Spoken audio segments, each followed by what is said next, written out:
coffee brewing as the sun peeks through the haze. And birds are chirping, serenading morning's praise. Front porch creaks as dreams fade away. America's awakened to a brand new day.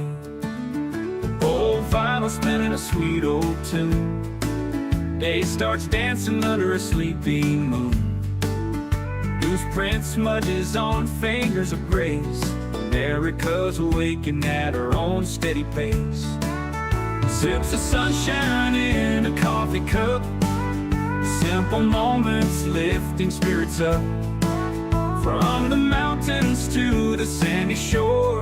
Morning in America, want just a little more. Neighbors waving with a friendly rise. Kids with backpacks chasing daylight skies. Eyes cooling on a windowsill so fine. America's awakened with a heart full of shine. Old vinyl spinning a sweet old tune. Day starts dancing under a sleepy moon. Newsprint smudges on fingers of grace. America's awakened at her own steady pace. Sips of sunshine in a coffee cup. Simple moments lifting spirits up. From the mountains to the sandy shore. Morning in America, wanting just a little more. Neighbors waving with a friendly rise. Kids with backpacks chasing daylight skies. Eyes cooling on a windowsill so fine. America's awakened with a heart full of shine. Neighbors waving with a friendly rise. Kids with backpacks chasing daylight skies. Eyes cooling on a windowsill so fine. America's awakened with a heart full of shine. Tractors rumble, fields coming alive. Big wheels turning where hopes and dreams strive. Laughter echoes down the old dirt road. America's awakened to lighten her load. America's awakened to lighten her load.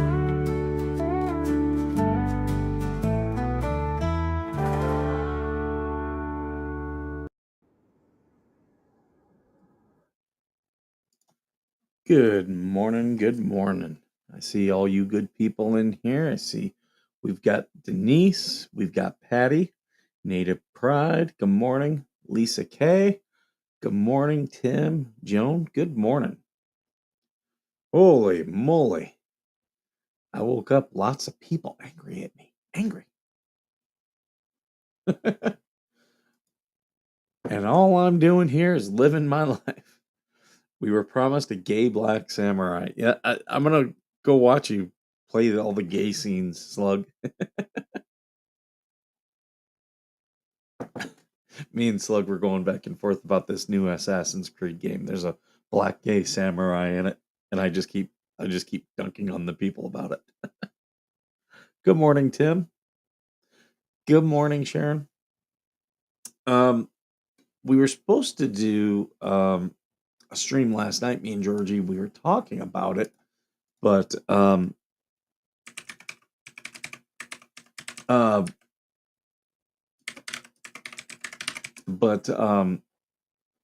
there was some things that happened. Coop apparently was not feeling good, and I ended up going and I bought a couple trees and stuff. I told him, well, let me know if you guys are doing it, and I never heard anything back until late. And yeah, Georgie, she was like, yeah, when Coop dropped out, I didn't plan anything.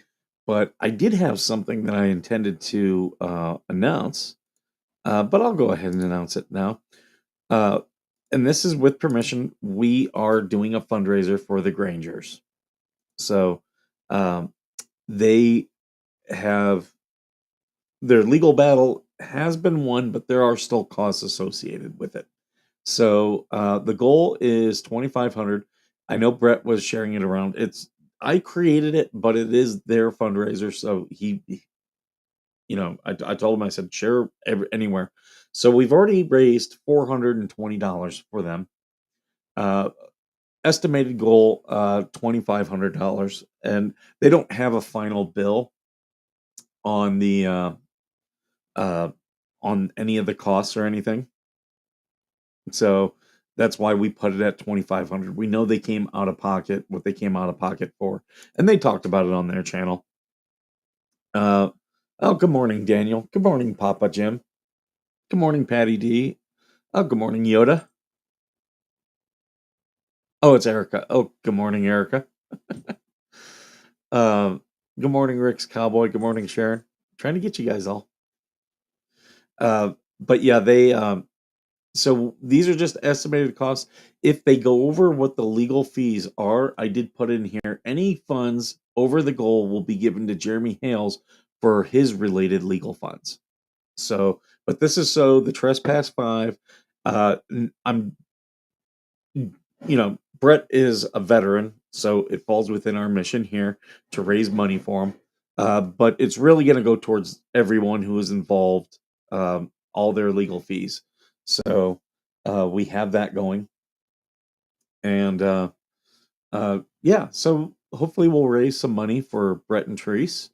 Um, you know, they didn't want to be a part of any of the drama. They just tried to make their town a good, good place to live. Good morning, Yankee Bell. So yeah, we'll be helping them, and we're already a good chunk of the way there.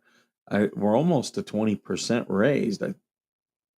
Yeah, if I'm doing math right, almost. We're not there yet. Oh, good morning, Mayor Dan. Good morning, AVA. So yeah, we'll be raising money for the Grangers. I think we'll have no problem hitting that goal. A lot of people know the Grangers. They know that Brett is a veteran, so not much of a you know question. Sometimes I get questions. People, is this really a vet? And yes, really a veteran. Um, and I do get why people question. Um, hey, it's Fat Magic Angel. Why are you saying fat? I super chat them a sawbuck. Any tip money I earn is theirs. Yeah, they're good people. They're good people. And if they can, because I do know that they had to put some money up, and hopefully they get that money back, and no one has to come out of pocket. That's really my number one goal. No one has to come out of pocket. Those who did get reimbursed, and anything more than that, we'll just give to Jeremy. And that's because that's where Brett wanted it to go. And he's the veteran. The fundraiser's for him. So he can dictate where it goes. But we have to say that because unlike the fleas, we don't want anyone questioning, well, where'd the money go? We're telling you, day one of me announcing it, I'm telling you where the money's going to go. The money's going to go to Brett and Therese and the rest of the Trespass 5. If they've come out of pocket, anything more than that, they're just going to give to Jeremy and George. Well, I'm not Fat Albert. Okay. I had my fun with Tim Fox back on my name. Oh, you two. I might have to separate you two. You two are trouble.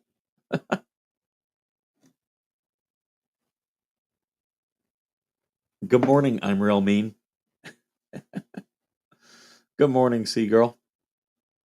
Um, yeah, so DJ Radis is mad at me.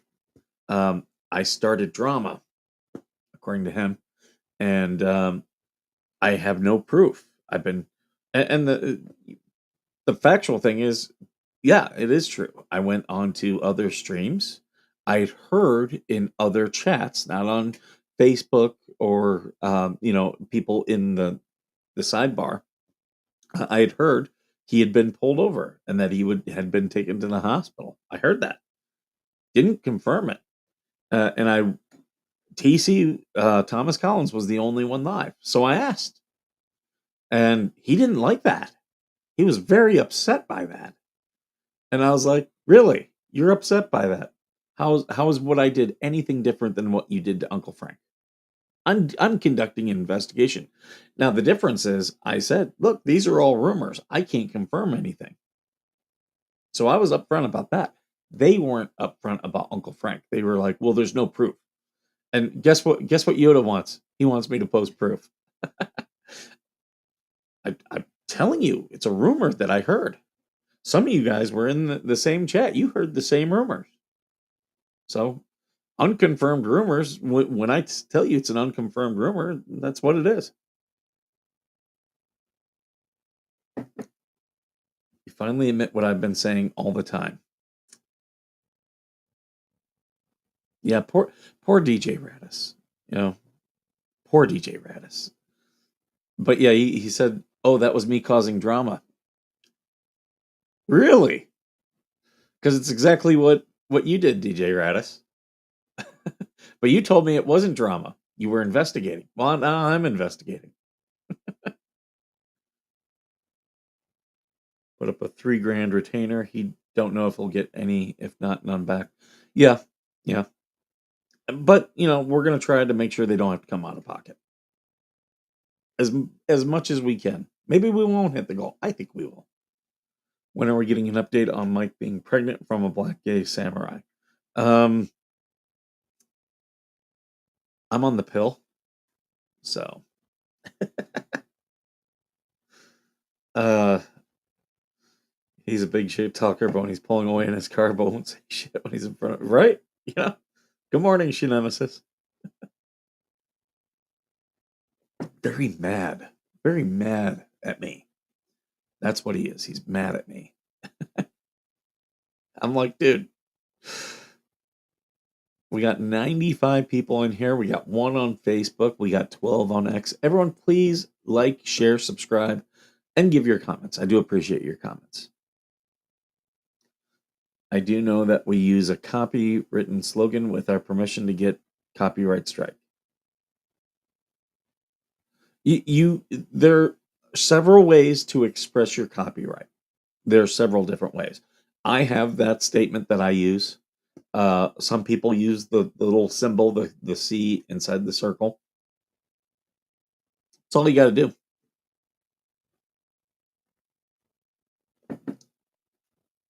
And that's the thing. The whole big thing of doing that is that you can, if it goes to court later, that you can say, no, they knew it was copyrighted. So then all of their actions were with intent. I'm sure Erica knows about that. A lot of other people, they don't understand these concepts. A lot of legal things are based around intent. So I did want to talk about Brian and Tina this morning and all that, because it's been going on this week and I've just been so busy. I haven't been able to do a video. I am going to do a video to the Levy County Sheriff. But the one thing that Lieutenant McIntyre or Corporal McIntyre, whatever he is, one thing he was correct on was, yes, he needed criminal intent to be able to arrest Jeremy. Jeremy had to have known it wasn't his property. That is 100% true. And if he had a reasonable belief that it was his property, the whole thing gets thrown out had they arrested him. His wee feelings got hurt, and he sure doesn't like getting called out on his bullshit. Yeah, for a pacifist, he talks a lot of shit. The Google Florida sanction laws, attorney fees are included. It will be up to the judge. It will be, but we'll see. But everyone knows where all the money is going. Like, this is kind of preemptive. You don't have to give. I had people the other day. They were mad about. I was in a thing the other day, and people were mad about money they had given to someone else. And I'm not mad. I've given money to that person. I'm not mad about it. But that's because, like, I never give any more than I'm not uncomfortable giving, and two, I don't really expect any. If I give people money, and trust me, I do very well for myself, and I do I you guys see when I give money in these GoFundMe's and whatnot. Uh, I give what I'm comfortable with, and knowing that this may not be exactly what I think it's for. But you have to give with that level of comfort. Um, and then to come back later and say, "Oh, I thought it was this and this happened," like, no. Um, and I'll give you an example. Uh, a friend of mine was very upset because he gave another friend of mine money, and then was mad that they went and did something. Um, I don't want to say irresponsible, but they bought something uh, later on, and I was like, "Well, you gave to that person. I know they're an idiot with money, so if I give to them, it's it's knowing that it's probably not going to be for the purpose that it's probably not going to be for the purpose that I'm giving it intended for, and you got to be okay with that. I've seen that a lot of times. Out here, everyone out here, I tell people here where I live, they don't live, they survive. And it's because everybody's living paycheck to paycheck. I thankfully don't, but a lot of people here do. And, and I have. It took me years of very diligent money management to where I didn't live paycheck to paycheck. And, so a lot of these people are desperate, so they just survive. And yeah, you'll see moms asking for stuff for their kids and then turn around and, oh, good morning, Larry. No, you haven't missed much. It's just me running my suck. uh, it, Larry, you got the link? You can jump on. Feel free. Did I see Coop? Oh, Coop, you got the link. You can jump on. Um, but yeah, and like then they'll complain and be like, "Oh, I gave this mom money for her kids to eat," and then a week later she's getting a tattoo. It's like, well, why'd you give money you weren't comfortable? That's I'll give. So many people ask me for money, and I'll be like, I can't give what you're asking for, but I'll give this. Do that. Do that in your life. Same thing with my family. My brothers. My brothers have asked me for money over the years, and when I do give them money, it's like they'll be like, "I'll pay you back. I'll pay," and I'm like, "It's a gift. It is a gift." And when I do that, I never get mad at them when I don't get that money back. And I had my ex-wife, my brother asked me for money before, and she goes, "Are you going to give it to him?" I said, "No, I'm not going to give it to him." And she was like, "Why?" And I was like, "Because he needs to manage his money better, and this is not an emergency." And she was like, "Well, I want to give him to him." And I said, "That's fine if you give it to him." I go, "But it's a gift, and you treat it like a gift, and don't you ever ask me to go to my brother and try to haggle him for money back." I go, "I'm not doing it." And yeah, so she gave him the money.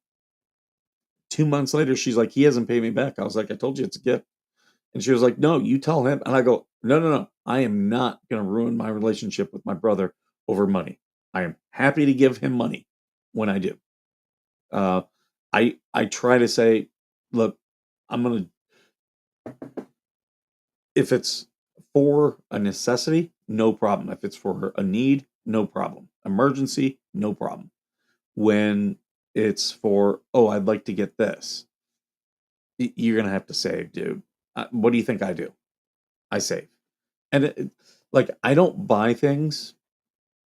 I've gotten into this thing where if I see something that I want, I don't buy it right away. I'm like, I'm gonna wait 2 weeks, and if I still want it after 2 weeks, I'll get it then. And you'd be surprised the things that when you come back later, you're like, I really don't need or want that.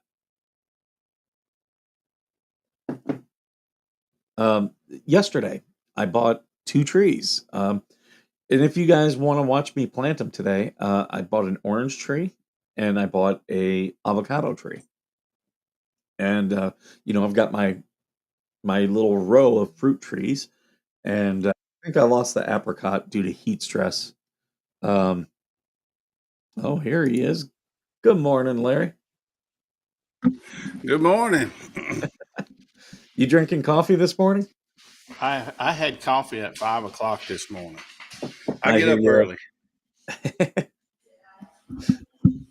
and since I got on the blood pressure medication years ago, after that I can't drink much coffee. I can have one or two in the mornings, and that's it. If I drink any more, it gets me a little jittery. So in the afternoons when we have coffee, it's always decaf. I hear you. I yeah, All right, got to I find my normally volume drink here.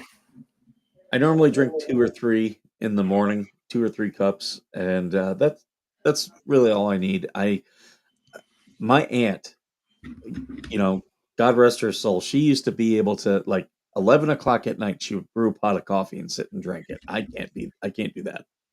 I used to be that way. I used to drink coffee all day, and I worked at a plant one time. We worked shift work, and I would work sometimes all night, and I would drink coffee all night. I had the old big green Aladdin thermos, and Mhm. I would Yep. drink coffee all night.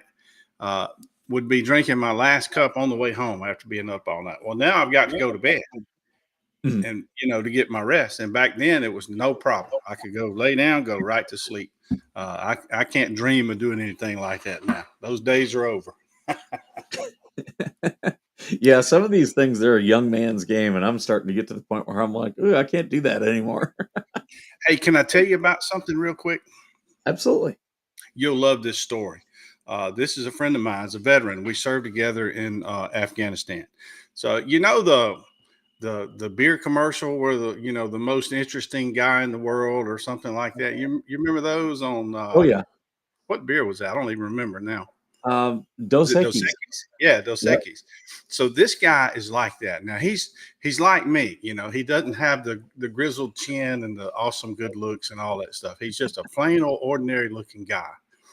But this guy is as close to that as I can come up with. So short, a little bit dumpy, maybe, and in case he sees this, I don't want him to get mad at me. So I'm trying to be nice. Uh, uh, but anyway, we were both pilots in the National Guard in the Army. And we were going to Afghanistan. And that's when I met him because I volunteered to go with this unit that I wasn't a member of. And so I get there and I met this guy there. His name is John. And he doesn't look like one of those kind of guys, but I found out that he was like special forces. He had been like special forces, and then he decided he wanted to be a pilot. So, he goes to a flight school, becomes a warrant officer, goes to flight school. Now these few years later, and we're headed to Afghanistan. Well, we had to go through.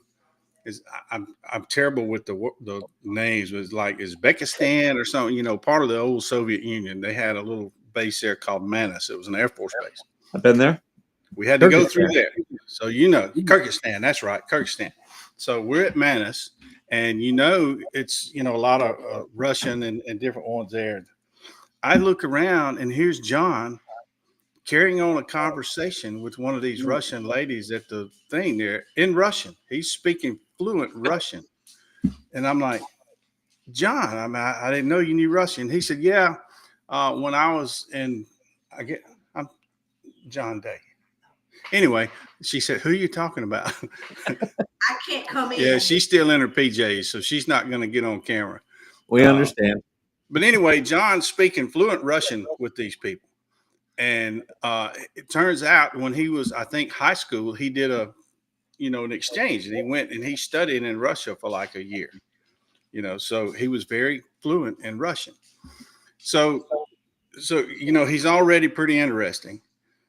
So we do our tour over there and we come back and he's volunteering to fly, help out the police department, all this stuff. Now he's over in New Orleans, is where he's from, is where he lives. And then I look around, and John has entered med school. He decided he wants to be a doctor.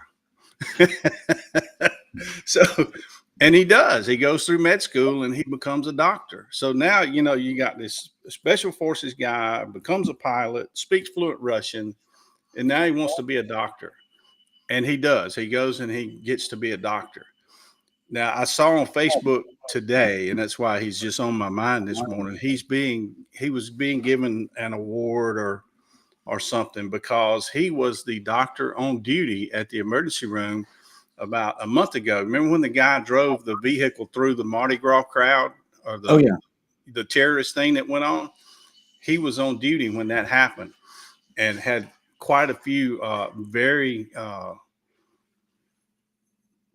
traumatic injuries come in. If he hadn't been there and been able to do what he did, and he was there by himself as far as doctor goes. Now, he has staff there, the nurses and all Yeah. that, but he was the only doctor there.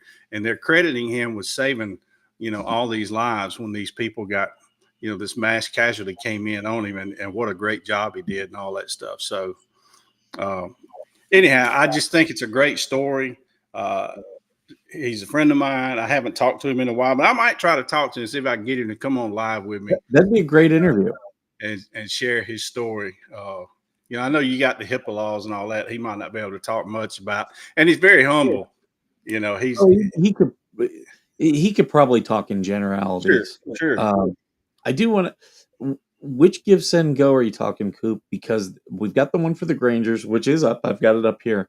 If you're talking about the one for Uncle Frank, we closed it out because we hit the goal. Coop is still recovering, I believe. I was told that. He's had that kidney stone. You know what? It might be because I put it here. Let me put it in there. It might be because I used the Restream chat thing. So here now it's posted onto. But it's just gibsendgo.com/the Grangers.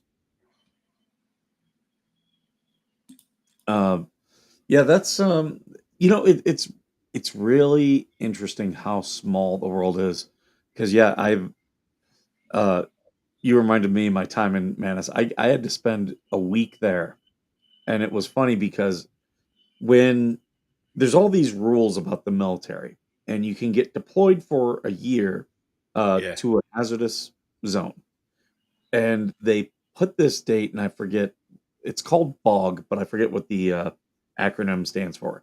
And if you're there for a year, and there's things about like it's got to be a majority of the unit and all this stuff. Well, I was one of the early ones to go to Afghanistan in my unit, and I was also one of the last to leave because I was the 4 Alpha, so I knew a lot of the stuff and I could react to things. So I was one of the last ones to leave, me and my boss, who was the 4. And we got to Manus, and like that's still considered forward. We were still getting hazard pay, and I mentioned to him, I go, hey, if we're here a week, we'll get bog pay because once you go over a year, you get additional pay. And he goes, there's no way they're going to leave us here a week. And in Manus, I remember I had my laptop and I had a Sega emulator and I kept playing golf tournaments because that was a good way to pass the day. Yeah. And I couldn't golf, so I'm like, okay, I'll golf. Yeah, it was nothing to do there. Yeah. Yep. And he spent a lot of time in the chow hall in the DFAC drinking coffee, and actually made a couple friends out there. And I remember every couple days I was like, "Hey, we're coming up on BOG," and he's like, "Yeah, I know, but there's no way they're going to leave us."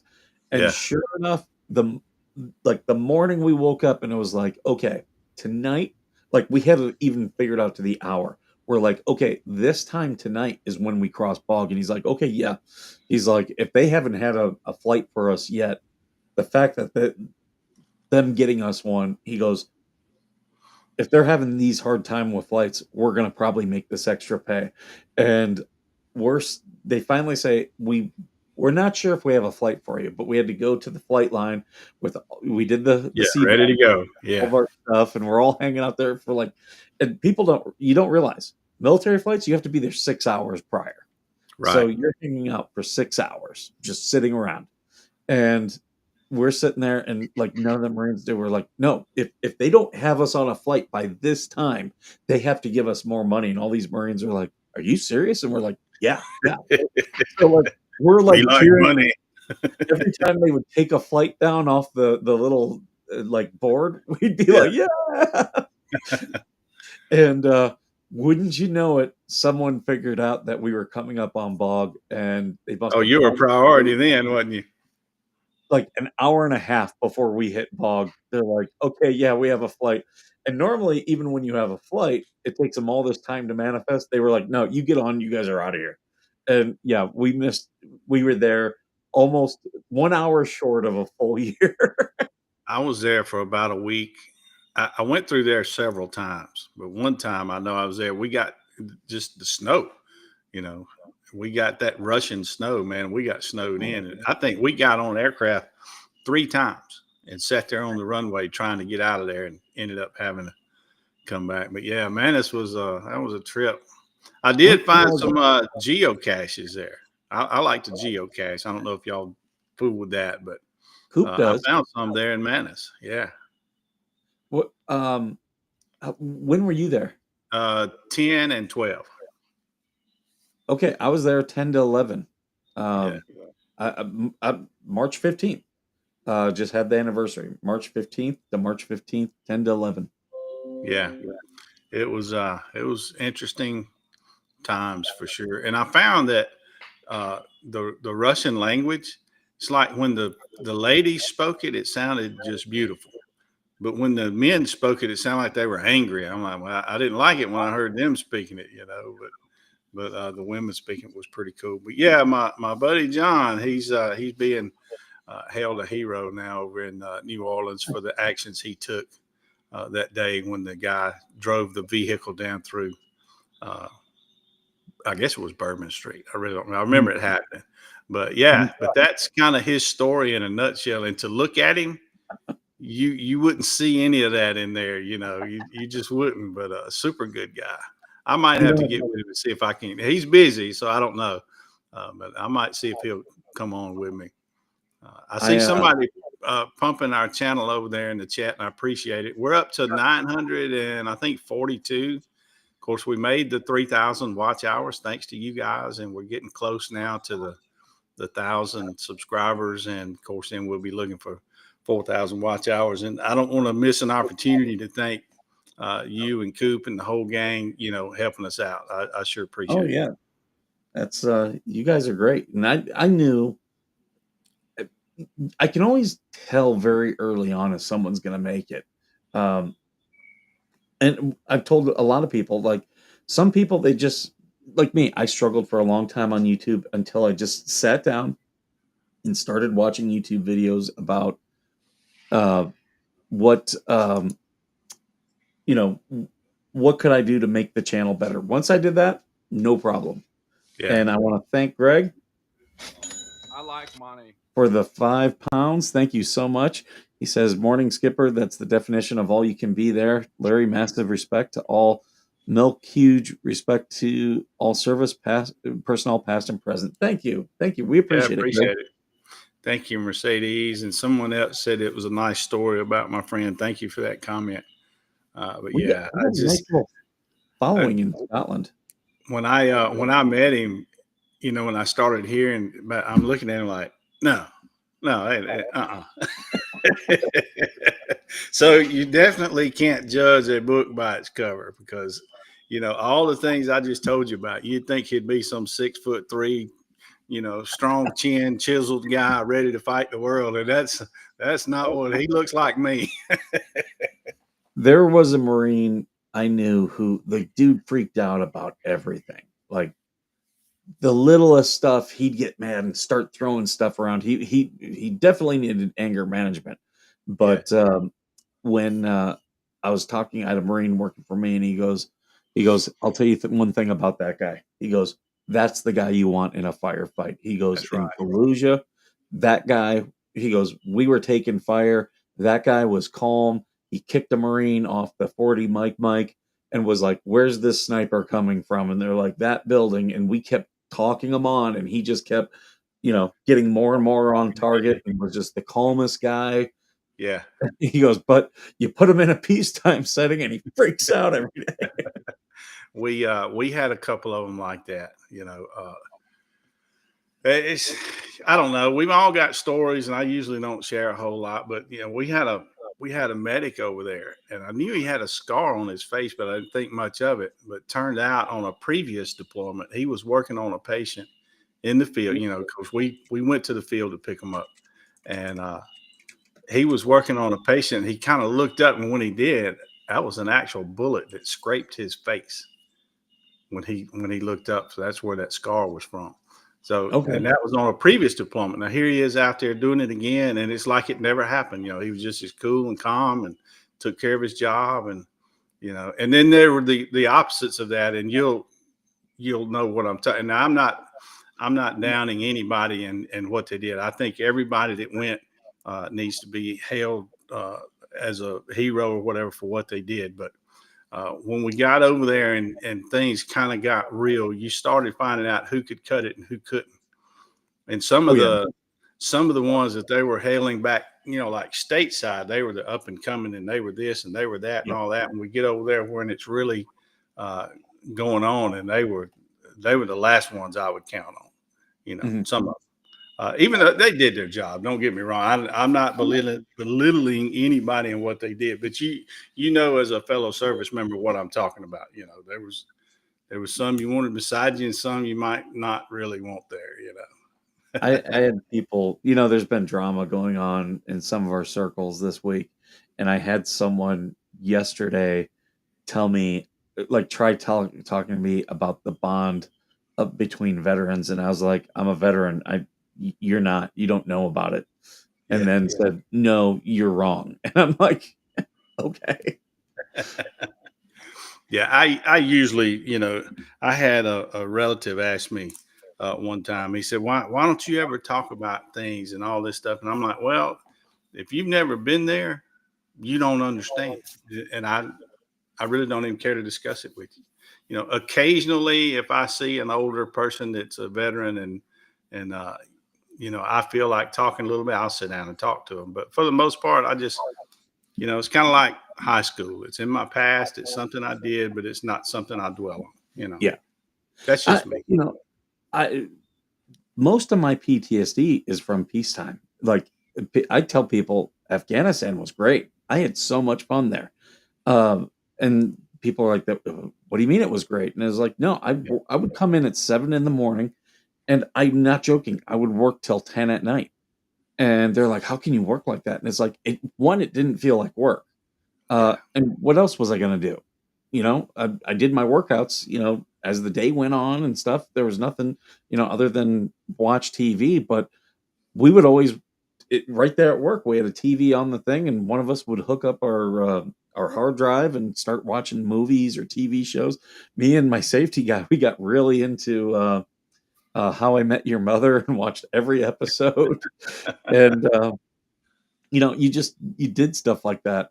And yeah, it was like I lived and breathed at work every day, and it was fun. And I didn't have to worry the stuff that you have to worry stateside. Like, I would, like, did a Marine, is- it's a weekend, are they going to Did beat up somebody their get a wife? They're gonna DUI? DUI, yeah, like all the stressful stuff.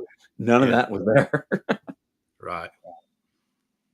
Well, I enjoyed my deployments. I guess I'm not going to say they were as enjoyable as what you're making, which everybody had different experiences depending Yeah, on what you were doing.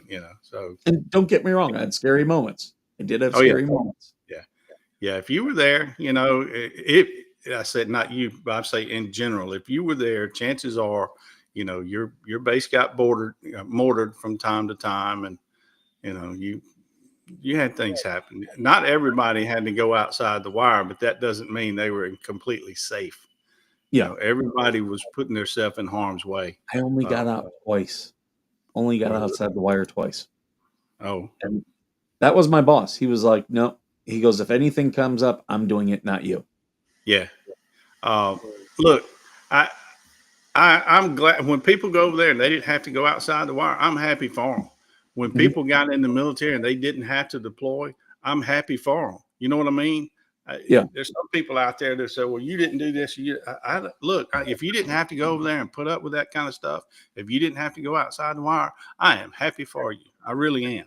You're not any less than anybody else. The way I look at it, the military picture battles, you just fight them as hard as you can.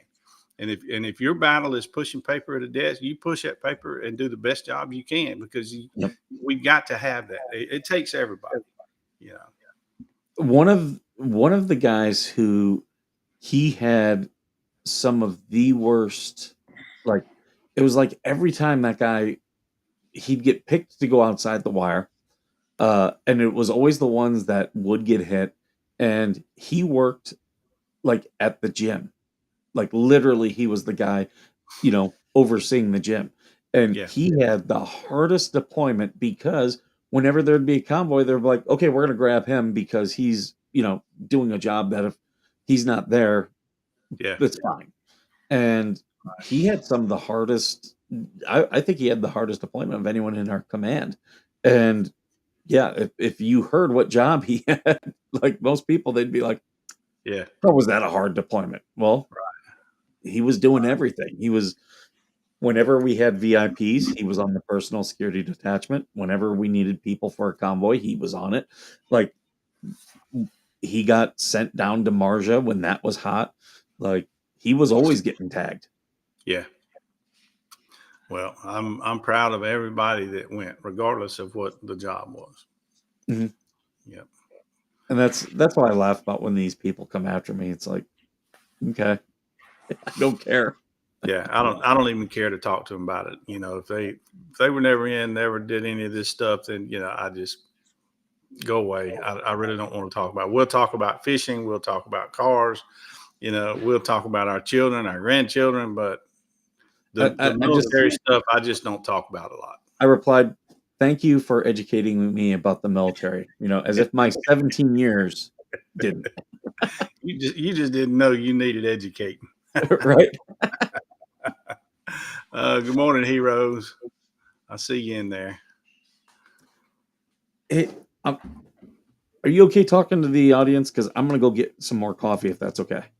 Sure, I'll All talk right. to them. I don't know anything about those court cases y'all are watching, but we'll You talk don't about it. need to. Yeah. Go get your coffee. 30 seconds, I'll be back. All right. So Mr. Coop says we have 89 people watching. Yeah. If you're not familiar with our channel, it's just me and my wife, and we talk about whatever we're doing. We've got tons of videos out there. We've been doing videos for years, everything from building a chicken coop to refurbishing a pontoon boat. We've got a fifth wheel camper. We had a motorhome. We went back to a fifth wheel, but anyhow, we camp a lot. And here lately, I've started streaming a bird feeder, and it's picking up a little following. So I'm going to do a little more about birds. I didn't realize how interested people are in birds, but evidently they are. So I was saying, Skipper, I'm going to start doing some videos about birds. It seems to be a lot of people interested in birds. I built a couple of bluebird houses and put them, and I built them in a way where it's got a gap at the top, and I did a little video on it, but I left a gap at the top because a lot of people will open them up and check on things. Well, by leaving that little gap, I can slide a cell phone up in there and take a picture or a quick video without actually disturbing the nest. So, but so far I don't have any in. I put them up, I think 2 days ago, and I haven't got any in there yet. A little bit late. Should have put them up in February. You know, um, and that's how I knew you'd be successful with your channel, because all those things, they call it evergreen content. And it's stuff that you'll post it. Initially, you're only going to get 20, 30 views. But then over time, people just keep watching it and people just like keep finding it. And what's funny is after you've done that for, and you built up a video library, you start making money because those are always, you'll have, a bunch of them and they're always pulling you in views. And that's one thing. There's a couple views that I'll look and they're almost consistently, they're at the bottom of my top 10, but they're always in my top 10. Yeah, I've got something like that get watched. I want to step in here and speak to Joan. Her comments already gone down, but she was a little limited when she was in the military because they limited women to do this or do that. And hey, look, that's not on you. I'm still proud of you and what you did. And there again, the military picks your battles. You just fight them as hard as you can. Just do the best job you can, and I'm sure you did. So, Joan, we're proud of you and what you did too, regardless of whether it was restricted or not. Yeah. Yeah. And that's, I saw that go by, and I didn't want to lose my train of thought. I want to make sure I spoke to Joan and what she did. I was watching a thing where someone was trying to talk smack on JD Vance, and they said he was supply, and it's like, oh, you definitely don't know a thing about his service because he wasn't supply. No, And he was at Fort Benning the same time I was there. oh yeah, nice. Yeah. Yeah, I he got was a little story. Let me tell you a little story on that, sure. if you got time. Oh yeah, we So got all the time. when I went through Fort Benning, I started out in the infantry. That's where the infantry training goes on. I did Yep. infantry for about 6 years before I switched to aviation. So anyway, when I went through Fort Benning, I was 18 years old, and I met this guy. His name was Junior Harvey, and we just got to be buddies. You know, your basic training buddy. And anyhow, That's over the the most years, southern name ever, Junior yeah, Harvey. isn't it though? And it turns out that wasn't his name. He was a junior, and they called him Junior, but his name was something else. I can't. Maybe I'll think of it in a minute. So, and this is sort of a sad story, but anyway, um, over the years, I've tried to kind of reconnect with Junior Harvey, and I never could find him. I knew he was over in Georgia somewhere, you Mhm. know, not far from Benning. I remember him telling me that he lived not far from Fort Benning. But anyway, when the the presidential race was going on, and it not JD Vance, but the other guy. Pence. What am I trying to say? Huh? Tim, the vice presidential candidate on the other side, Tim Waltz. Tim Kaine. Okay, so Tim Waltz, you know, is thinking Oh, about his service and all that stuff, and somewhere in there, I saw a picture of him from basic training, and I thought that's the same picture I've got. You know, because each place does them different. You know, but I mean, he had the exact same background and pose, and I'm like, I bet you he went to Benny. So I started looking at it, and he did go to Benny. But I pulled that old picture out, and I've got it here in my desk drawer. I might pull it out in a minute and show y'all. It's terrible, but I pulled that old picture out to show my wife. I said, "Look, he went to the same place I did. We were there at the same time, but we were in different companies, so I didn't know him." Okay. But when I pulled that picture out, it was like on the back, you know, we signed them, you know, like we did in high school, you know, because Mhm. we were 18 years old. And my buddy, Junior Harvey, had signed it on the back, and his name was like Alvin or something. It was just some, you know. So I said, man, I got a name. I never thought to look at that picture. So I go on the internet and I typed his name in, and it popped right up immediately. But it was an obituary. I'd missed him by 2 months. He died 2 months before that time. So kind of a sad story, but you know, I did try to find him all those years. But anyhow, yeah, but because of Tim Watts in that picture, I found his first name because all I knew was Junior. Yeah, that's it's funny how that goes. And yeah, Yeah, the we guy got a I lot of was watching, juniors and a lot of Bubbas. he said that he was trying to trash on Vance. Said he was supply, and said uh, what was there was something else that they were saying, and it was like, no, he was combat camera. And oh, there you go. Is that terrible or what? That's old school. Yeah, it was. That was back when we shined boots. Oh yeah, I shined boots most of my career. I hate they I, did away with that. I did for my first 3 years, and I had the tricolor before I finally started getting the Marpat. And but yeah, you know, and like this guy was talking smack about JD Vance, and I'm like, dude, combat camera, they embed with everybody. Is that what he did? I really didn't know what he did. Yeah, and like they embed with everybody. They go into the hard things. They're combat journalists, and yeah, they have their weapon, but it's normally slung on their back. They're normally holding a camera. So I have a lot of respect for combat camera, and like a lot of these people who are not military, like this guy saying, well, he was supply. Um, here's the thing. I was logistics. Do you know what MOS took? What two MOSs took the most casualties in the war on terror? Uh, Motor T and logistics because of IEDs. So Yeah. guess what? Supply is logistics. Yeah, it was amazing. Of course, I did what I did, but uh, a lot of times when we were going to pick up, it was because of an IED, and usually sometimes it was involving a vehicle. But I do know, I remember seeing some of those vehicles so mangled up, and I know how sturdy they were built, and it just amazed me in how much damage those Hmm. IEDs could do to those vehicles. It was unreal, You unreal. know, there's a friend of mine, and I know he watches the show. Lives in North Texas, and we just crossed paths so many times in our career. Uh, we went to the basic school together. We both became logisticians. Then we go out to the fleet, and then I relieved him in Afghanistan, and then he contacted me because he was watching the show one day. And he was like, "You just popped up in my YouTube feed," and just a guy who I look up to Yeah, quite a bit, and he was. I was taking over his job as S4 Alpha in Afghanistan, and for some reason that command they were just down on him, and I'm like, this guy is like a super marine.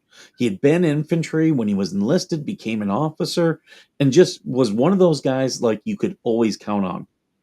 And I remember the one day he was showing me, he's like, oh yeah, here's a convoy I ran. And he's like talking, he's just going through the pictures, it's not a slideshow. And like he was like, yeah, we were doing this convoy, and out in the middle of the desert we find these guys, and he's like, they just looked, he goes, the one guy just looked like he was scared. So I wouldn't let the convoy pass. They kept telling us, oh, we don't think they're anybody, just go on. And he goes, no, there's something here. And he goes, so we kept talking to him and kept talking to him. And he goes, eventually we started finding holes in their story. And he goes, I contacted QRF. We detained these guys. Here they were out in the middle of the desert because they had a buried weapons cache that they were trying to get to. yeah. And why his command was always just hard on him, I don't know. But like I was like, man, and when you talk about the global war on terror, that there's a term that we used in the Marines. I don't know if they used it. I think they used it in the Army and National Guard, combat hunter. If things don't seem right, you go with your sixth sense. Right. And that's exactly, I'm like, dude, that's like, I wish I still had his pictures. Because that would be a great thing to show people. Um, but yeah. Yeah, I don't know. I don't know sometimes how much to share. How much is too much, and Mhm. so I usually just shy away from the conversation. I know For me, where it's easy. we've been and what we've done, and that's good enough for me. I don't have to validate it by telling somebody out on the street. To just want to talk. It's just whatever. Let's talk For me, about birds I or fish or something. I do have a role. If someone asks, I do talk about it. But a lot of that's doing the show and recovering from my PTSD. Even though Right. my time in Afghanistan, I'll tell funny stories from that because that's pretty much it was fun. So Um, you talked about reconnect. Seeing this guy several times in your career. I spent my first deployment. I was a safety guy with some aviation assets, and I spent time in Kuwait, Iraq, and Afghanistan. I bounced around all three. And then my second tour, I was actually flying as a medevac pilot with that. But anyway, the first tour I was in Kuwait, I reconnected with a guy I hadn't seen in years. He just happened to see my name on a board, and he asked about me, and we reconnected. Now he was over there. He was a recruiter. He was active duty recruiter, and he was there. They had a role to play over there, because people were, you know, ETSing during their deployment, and he was there to help them get reenlisted and all that good stuff. But I went to see him one day, and look, my eyes are watering. I'm not crying. It's these pollen, man. It's killing me. oh But yeah, it's this time of year. Hey uh, Georgie. it's killing me right now. But anyway, I went to see him one day at his office, and he had a cardboard cutout of a female first lieutenant or second lieutenant, full size. And I told him, I said, man, I got to have that. He said, well, if you want it, Chief, you can have it. So I took it and I took it to my chew, and I was rooming with a lieutenant colonel, and I put that cardboard cutout up in the shower and pulled the shower curtain. So he calls me about 3 hours later. He said, "Okay, all right, you got me." I'm like, "What?" He said I was as naked as I could be when I pulled that shower curtain back, and there's a lady standing there. He said I screamed like a girl. So we named her CC for Cardboard Chicken. She made the rounds. She made it to a lot of places and got put in a lot of showers and all that kind of stuff. So there's your little funny story from over there. Yeah. Oh my God. There's so many stories that's why I love when can have, like, Laura was out there with me, and whenever I can have her on, when I love getting in, because there's stories I forget that she remembers, or, a couple of the guys that, I still talk with and have connection with. Yeah. There's things that, oh my God. And then, I was going to say another thing that was interesting over there, not necessarily funny, but just interesting. Uh, they wouldn't let us do anything permanent out there in the desert. Everything had to be temporary. So when we left, they could pull it all up. So we had these huge water tanks. I remember it was 3 of them not far from where our little chew was. And I don't know how many gallons these things would hold, but they were huge. And that was our water supply coming into our quarters. And it got so hot there that water out there in those tanks would be hot. I mean, Mhm. so we also had like a small 30-gallon like water heater inside our chew. Well, in there was air conditioning. So we would just turn the breaker off to that. So we had cool water in our water heater. And the hot water came from what was supposed to be cool water outside, but it was out in the heat. So it was hot. So we had to do things backwards. We used what was supposed to be hot water to cool the water down that was coming from outside. So, and I saw 140 degrees more than once, and people can't comprehend that, Oh yeah. you know, You get in it, and the sweat just oh yeah, starts.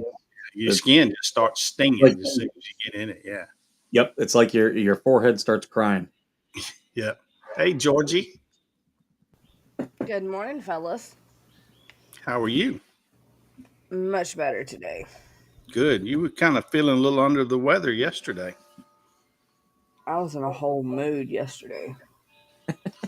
Well, we're You and glad a you're bunch of feeling other better. people. Do what, Skipper? I said you and a bunch of other people. You ain't lying. Sorry, I'm not interested in being friends with midgets. Midgets piss me off. Rude.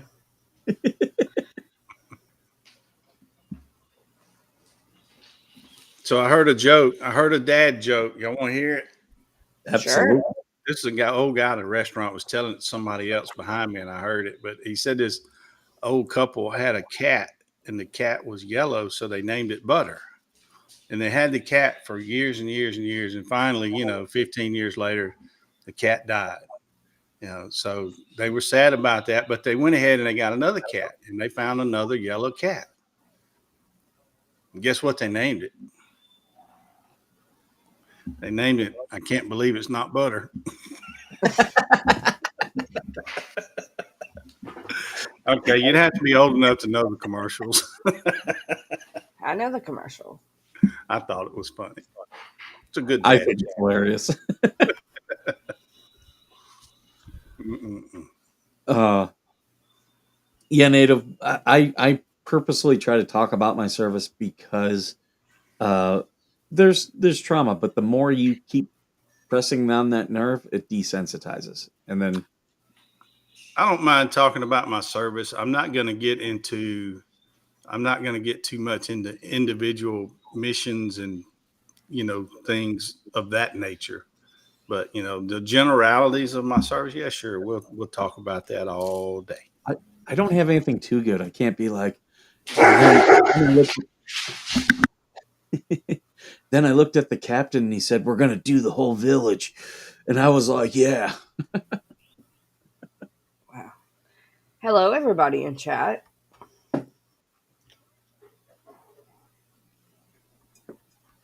Sorry about my wireless doorbell. I turned my microphone off. Uh, they did at one of the baseball games. They had bring your dog, and all these people brought their dogs. And you know how they in the middle of the thing they're like, "Okay, everybody cheer," and people cheer. Well, they played the Ring doorbell sound to get the dogs barking. I bet it worked too. Yeah. Yeah, ours will bark if a doorbell goes off on the TV. You know, watching some show and they do a doorbell, they bark, run to the front door. It doesn't even sound like our doorbell. My dog will bark at like something will just like fall and she'll start freaking out. My cat watches TV. He likes to watch the TV, Hmm. especially every once in a while. I'll turn on the YouTube cat stations where it shows like mice running around. Oh, he gets right up to it and like tries to paw at the TV. My son finds that hilarious. He's like, "Dad, turn on the cat show." Animals are funny sometimes.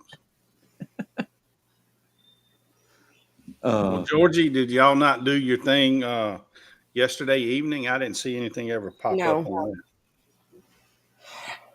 So, Coop wasn't feeling good last night. hey, I might have had the best Coop and Georgie song for the entry, but you'll never know now. Don't blame me. This time it's Coop's fault. That's all right. Hey, look, I don't want to be in Coop's shoes. That's for sure. I've never had a stone, but I've known people that have, and they are not fun. So he can have that. I had Marines that had to pass him in Afghanistan, and I was like, "Ooh, no Mama! option for surgery." But Mhm. they kept drinking all those rippets, and I told them, "You better be drinking water with those things." "Oh, we are, sir." Mm-hmm. You know, it's something I've never had. I have never drank an energy drink ever. I drink coffee, but you know the Red Bulls and all those. I have never even tasted one. What was it? The VA denied me. Well, they granted me hypertension at 0%, and I was on medication. So they said, "Look, we could appeal it, but it's going to be hard to appeal. Um, you should instead um, put in for it again." So that's what we did. And this time, when I had my CMP exam, I never drink energy drinks. Took my meds the way I normally do, and on the drive, which they made me do a 45-minute drive. So I was Yeah, like, okay. So I took 2 monsters and I drank those on that drive. And they were like, "Oh, Mr. Arthur, did you take your medication this morning?" I'm like, "Yeah, I did." They're like, yeah. "Oh, we're going to give you a couple minutes to calm down." And they came back in, it was still high. They're like, and I was like, "Yep, there we go." And sure enough, I got 30%. I'm like, "Don't screw me over." And Yeah, I don't have. I think I have a 0% on hypertension. I think the way they word it is if they keep it in check with medication, then it's a 0%. yeah, But if they'll deny medication it. They'll doesn't lower work it. and it stays high, then they'll award something. But I don't know.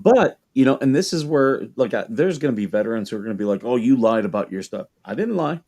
It's whenever they rate you, it's on your worst day. And guess what? What's to stop me from buying a monster and drinking it today? Not a damn thing. Yeah, you know, a lot of things. It's they're looking for specific words, and if you don't know that Yeah. and you don't use the right words, and I'm not saying be untruthful. I'm just saying the way you explain something, if you don't use the specific words they're looking for, then Yeah. they won't give you any kind of rating, even though you have that problem. You just didn't know, and that's it's just a weird animal, really. The VA stuff, Uh, I know a lot of people are unhappy that I wasn't posting as much as I normally do this week, but I'm working on some important videos. good. And one is about whenever you see legal aid for veterans, how misleading it is. Because it's only like if you search for it and you're like, "Hey, I need a lawyer for something." You're only going to find lawyers out there for disability and appeals because that's where the money is. There's Right. no really legal aid out there for veterans other than those two things. So you're getting a divorce, you're in any type of legal issue, they don't care. you're not going to get any help. And the sad thing about it is most of the homeless veterans, most of the veterans who are in crisis, like across the board, they generally have legal issues, and there's just no one out there willing to help, Yeah. for what they actually need. They're going for the money. Mm. Yeah, everyone, please go watch some of AVA's stuff because we're trying to get his watch time up.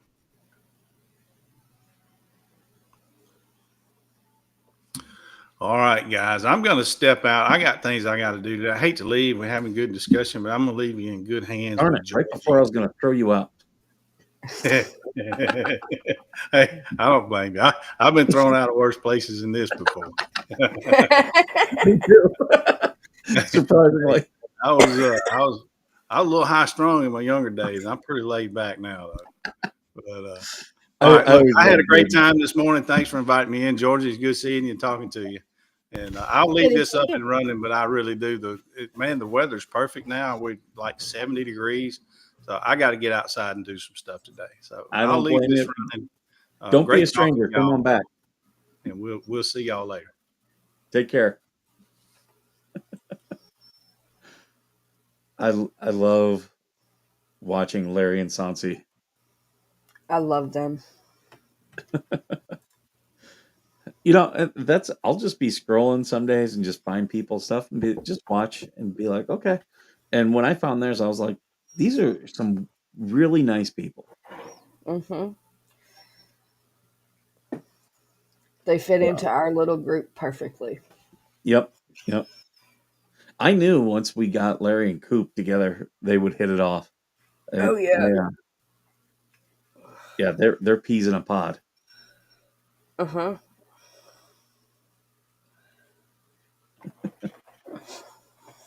I've been doing more things. I've got a new bumper that I created. You want me to show it to you? A new bumper. Oh, yeah. This is what you were messaging me last night. I've been working on this for a couple days. So yeah, this is what I have. So I think this might be like an outro for when things don't quite fit.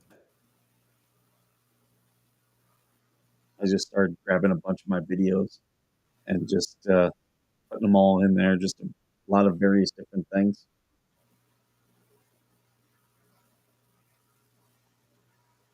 So any constructive criticism, one way or another, love to have.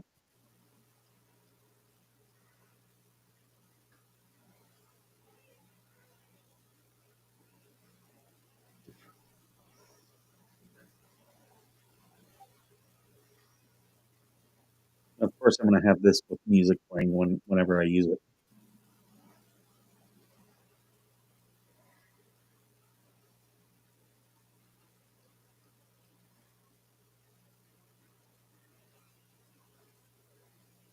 I could write you a song for it. How long is it? I've got a couple songs I'm going to use. It's only a minute, but I'm going to put it on a loop. And that's the other thing I've been working on is having songs. I'm just licensed ones like.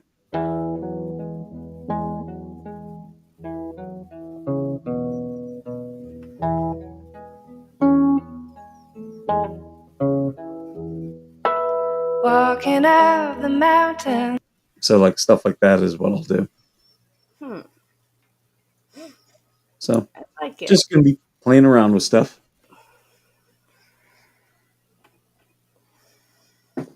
What is the troublemaker up to today? Native Pride asks. You got to be talking about Georgie. Really? I caused a big shit stir. Yeah. Yes, you did. I apparently hurt feelings on Facebook, and I am now an inmate with you. Oh yeah, DJ Radis was mad, and I know. So I was suspended because of Kimberlyn Byers, but I know DJ Radis went and reported my stuff because he's been mad at me. And the thing is, I don't care.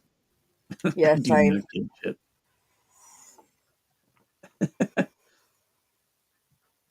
Like some things I will not be able to do on Facebook until May. That's how mad Facebook is at me. Stay mad, bitch. Yeah, and I woke up late today too, Karen's books. I have an avocado tree and an orange tree that I'll be planting later on today. I And want oranges when it starts producing. oh, I know I'm gonna get big oranges. I also have an oleander that I have to put elsewhere. I do know that. Apparently, Miss Tammy, he gets his fifis hurt when we say his real name, even though it's in public records. Tat Greaves, he Yeah. doesn't like that. He started a whole shitstorm in Tug's chat the other night, telling Tug's mods I'm not allowed to say his real name. Get What? bent, Tat. Your name is in a public court record because you were named in a lawsuit.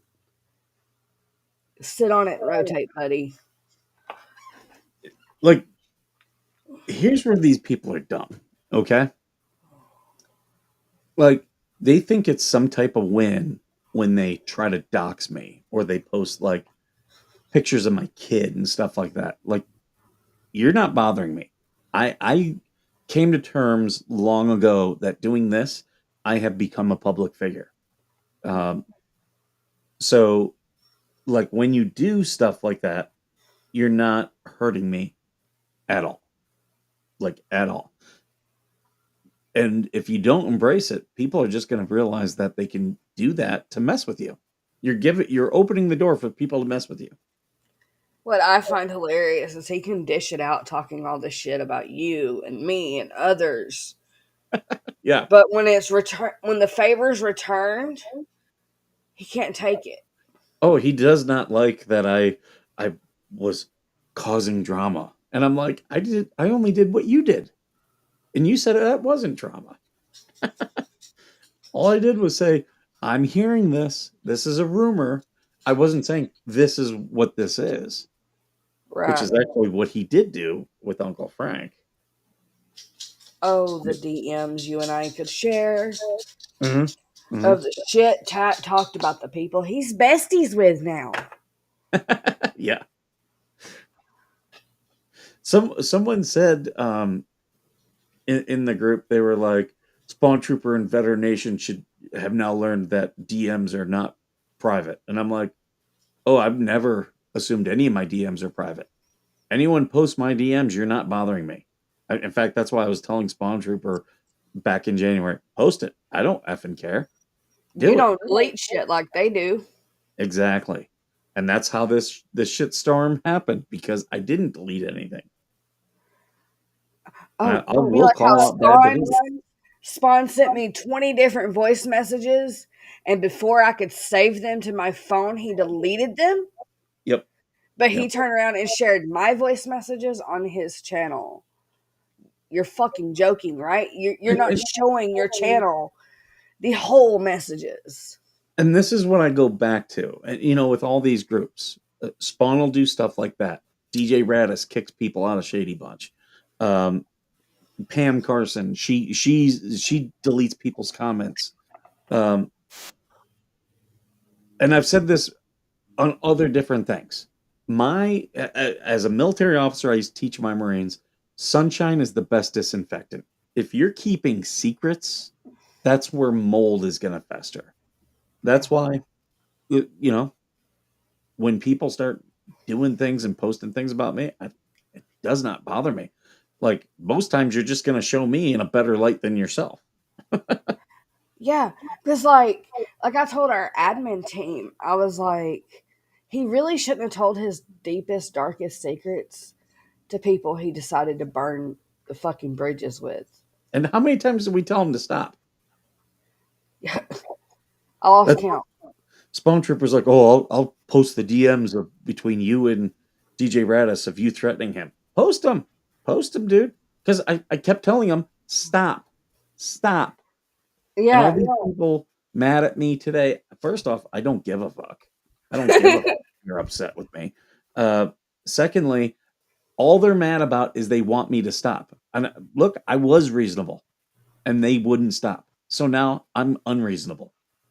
Right. You and I both tried to keep it private and done We did. offline. And I'm now, yeah, you can't put the toothpaste back in the tube. It's out there. So why would I stop? There's no Him incentive. him claiming, oh, they're harassing me, they're attacking me. You started the shit, bro. Right? Just like the morons over there on the other side started the shit with Jeremy and now want peace because they're getting it back. Yep. Spawn Trooper is Don't talking start about shit, won't be cyberbullying for the same things he did for months. that. Don't start shit, won't be shit. Leave It, us the fuck alone. And and we wouldn't have never said anything. all I've been doing is pointing out bad behavior. That's all I'm doing. But some people don't want it pointed out.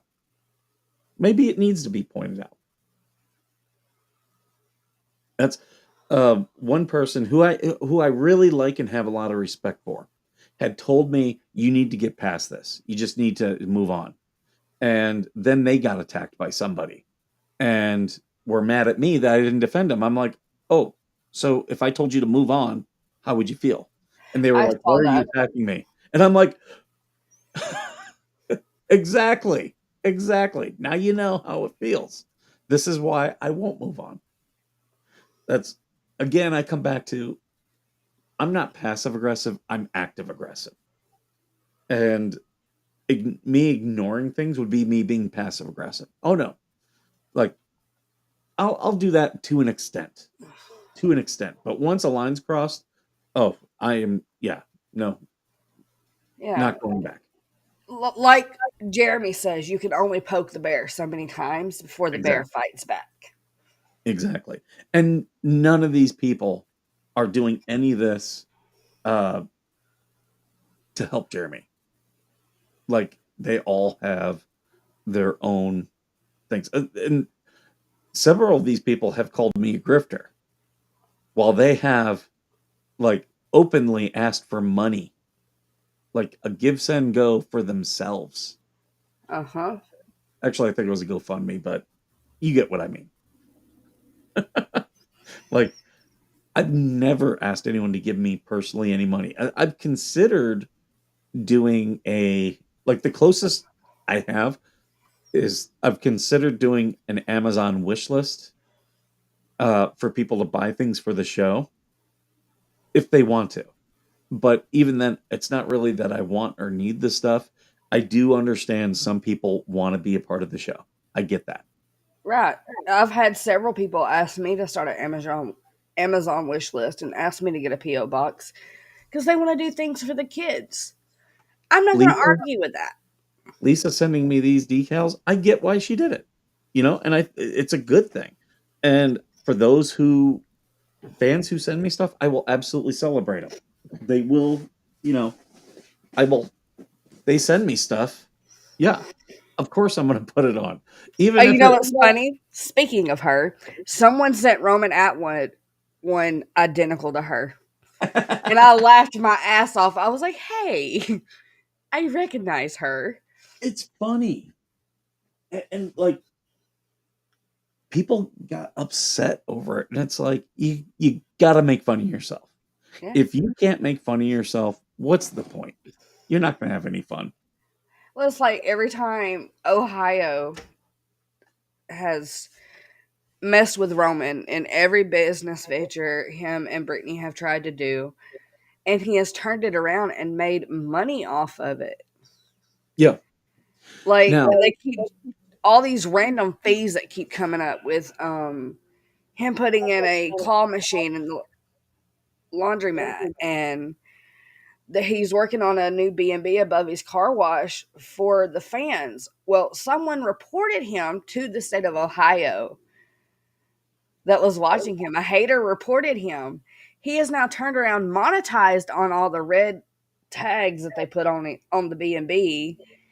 He yesterday in his video, he took the red sign that they stuck to his door and he put it in a frame, and it's going to be hung in the B&B.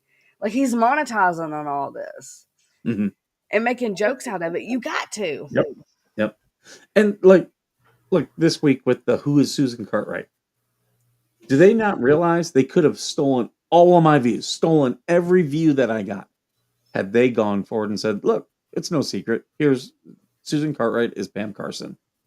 They could have yanked it underneath me. And what would I have done? I would have had less content, but yet they didn't do that. And that's how you know, one, that it bothers them, and two, that it was all meant to be a secret. and you notice there's been no denials. That part. People involved. They're not. I've noticed that. No one has come forward and spoke against it. It's all people who, and I've had several be like, that's not her. And I'm like, do you have proof of that? Because I've shown my proof. Do you have proof? I'm going to go get my coffee. I'll be right back. Okay. I will play with the chat. Miss Karen, I saw your comment, and I will be sure to tune in to Travis's stream. Do you know what time he will be going live? Yes, his hoodies that he's now selling in store and online with the flag that says "Land of the Free." Don't tell me no. Yeah, wrong word. I don't even know what that means. I don't know what that means.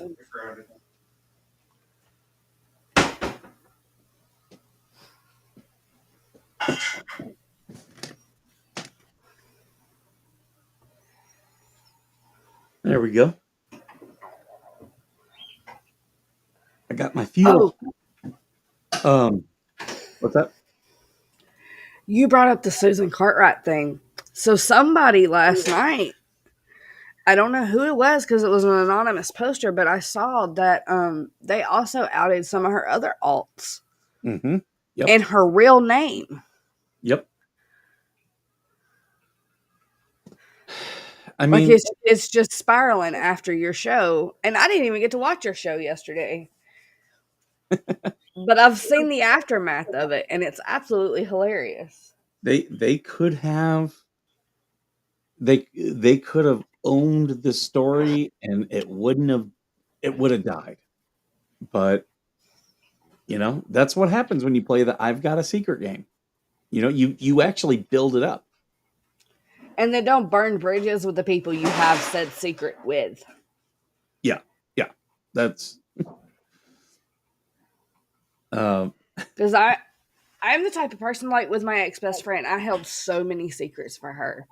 And then she tried to destroy my marriage. She went ape shit crazy on me for no reason at all.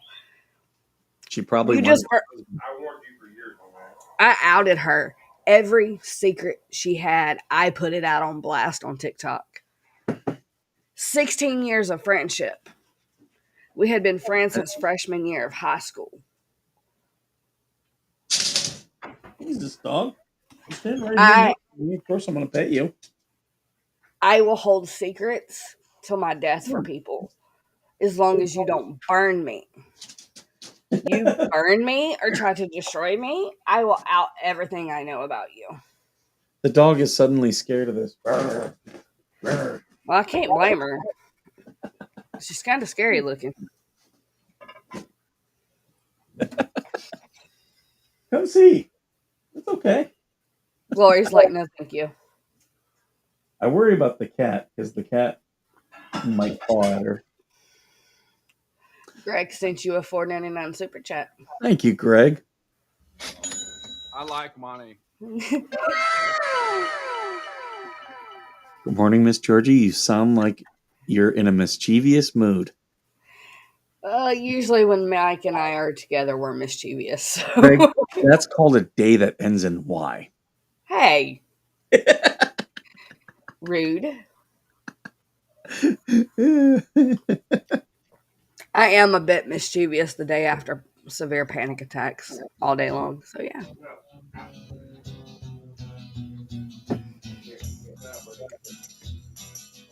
It's me. Hi. So I have a video I'm doing. Well, a couple videos I'm doing. But the big one I'm doing about Otter Creek is about stuff that happened this week. Do we want to talk about the Ohio case? Sure. Because I know we wanted to, and we just didn't get to it. Let's do it. I got to look because you did you. We thought we were going to go live, and we ended up not, and because you were redacting everything. Well, I redacted the one that I received on John and sent it back to you. Oh, okay. I thought we had more. I thought I sent you all of them. So maybe we'll wait.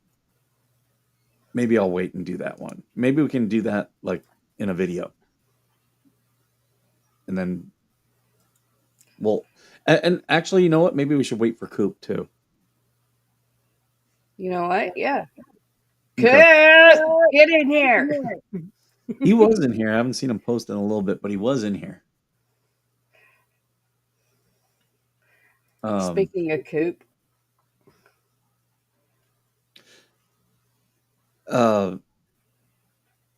Yeah, and that's why it's frustrating because the frustrating part about being in Facebook jail, there are some people who only message me on my Mike Arthur account, not Veteran Nation Foundation.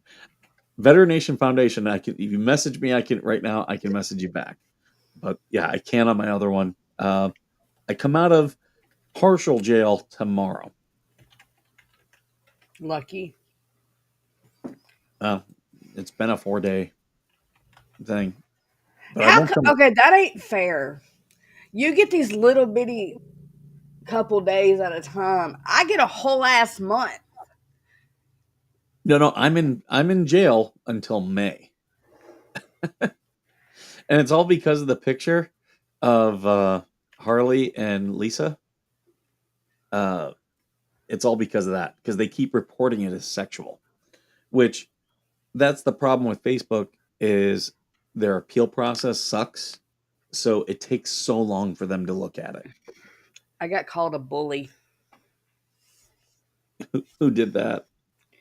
The one that reported the post about Tat. Oh, that's not bullying. They need to get over it. Like, everyone knows his name. Not only do they know his name, but they know he lives in his car. Like, right? How is that bullying? That's making a true factual statement. Exactly.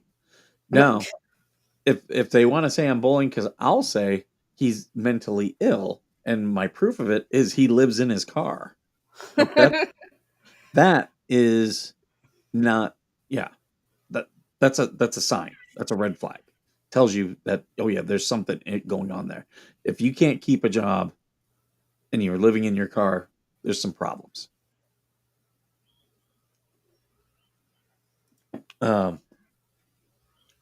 but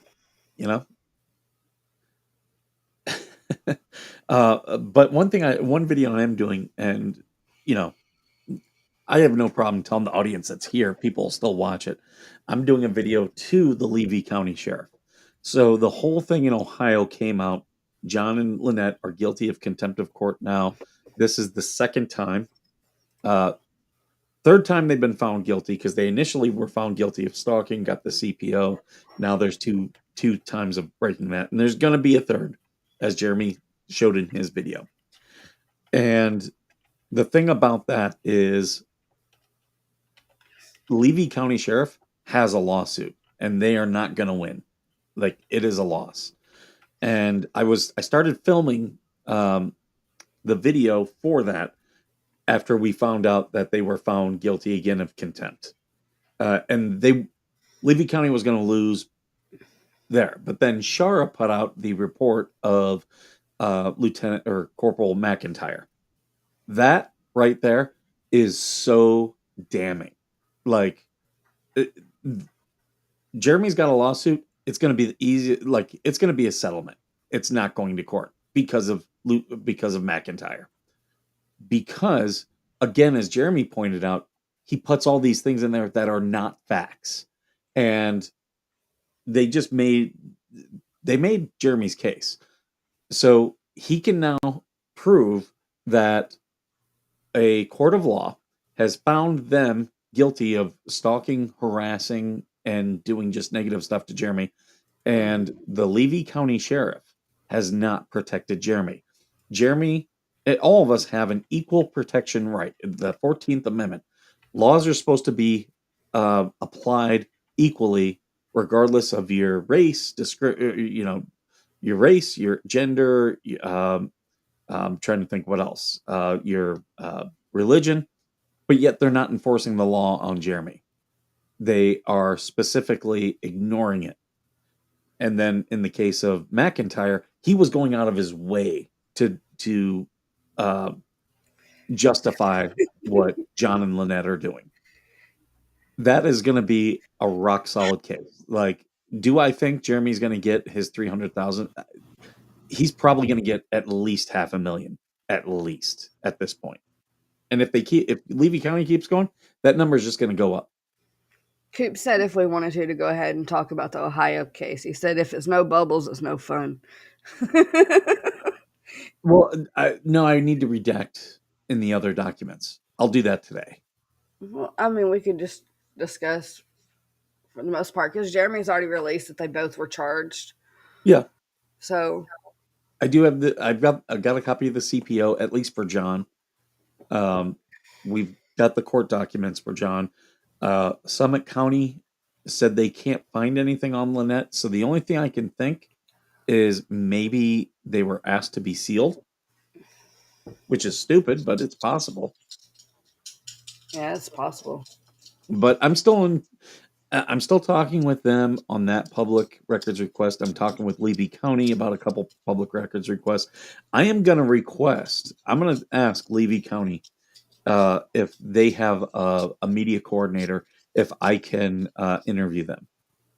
That'd be nice. I tried to FOIA request the video that Shara put out. I had no idea that she had already gotten it when I requested it because it was like 2 or 3 days before she released her video.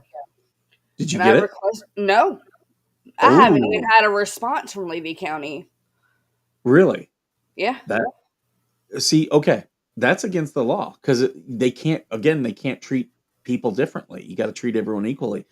And that's one thing about a FOIA. If you guys ever want to know about my open records request for FOIAs, just ask.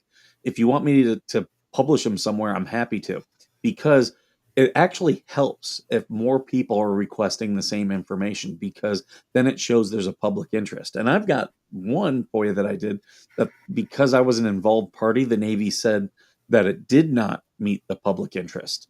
But if other people are talking about it, it absolutely is in the public interest. So yeah, that's actually, they treated her differently than they treated you. That's actually, you now have grounds for a lawsuit if you wanted to, do that. But you could, I would tell you first, make a complaint. Because I even, instead of requesting it as myself, I used the channel. Yep. I said, I'm so-and-so with Wilburn Family Vlogs. I'm requesting these documents in this video because And this the is thing a is, public they can't treat interest. one news organization better than another. That comes up quite a bit. Like, because you'll get some police, they'll be like, "Oh, this channel did a bad thing on us, so we're going to give it to the newspaper first." They do that, and it's illegal, and they've gotten sued for that. Not specifically Levy County, but other places. Right. But yeah, they just gave Jeremy. They might have well just said, "Here's the lawsuit, Jeremy, sue us." They might as well have just said that. And he is smart for waiting to sue, because he's getting all this stuff flushed out. They're finding how deep the rabbit hole goes.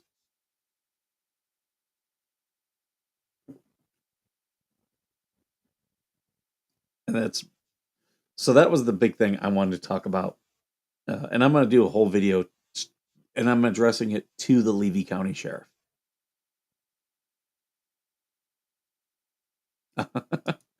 No worries, Georgie. I had to step away for a second. we're going to get them, it needs to be something solid. Who was it that said that? I can't remember. I do remember hearing that. Yep, they do have to pay his lawyer fees, at least for Ohio. Like they have $100 fine plus lawyer fees, so it's going to be a couple $1,000s. Guess what happens if they don't pay? And this is what we've talked about on this show. Yeah, they'll get a slap on the wrist the first time. This is a little bit more of a slap on the wrist. Guess what happens when Jeremy files his third one?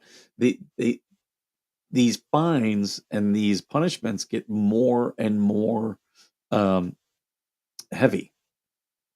Oh, no wonder why. I'm like, why is these chats not showing up? I had to scroll down. Levy County. Well, I think Levy County thinks Shar is still on her side. That's very Jeremy could, or Georgie could make that case. She could absolutely make that case. This is why, like, if you do a FOIA, now FOIA is only for the federal government. I know people say FOIA, and I've even done it too. When talking about state governments FOIA, it's actually most times it's an open records request or a sunshine law request, and but FOIA itself, federal government FOIA, if you don't appeal, you can't bring any litigation. So whenever you do a federal FOIA and you get it, rarely ever does it not come with any redactions. You should always appeal. Appeal any and all redactions. Anything they didn't give you, always appeal. Because that starts a clock. You now can sue. And if ever you find out that they didn't give you something, which has happened a lot of times, you then can sue the government for not providing it at the time.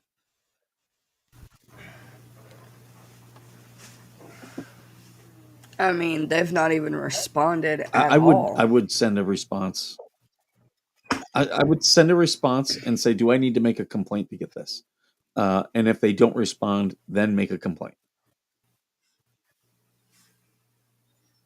And whenever any of you guys, if any of you for anything are doing a public records request and you want me to make one, I'm happy to. That's easy for me.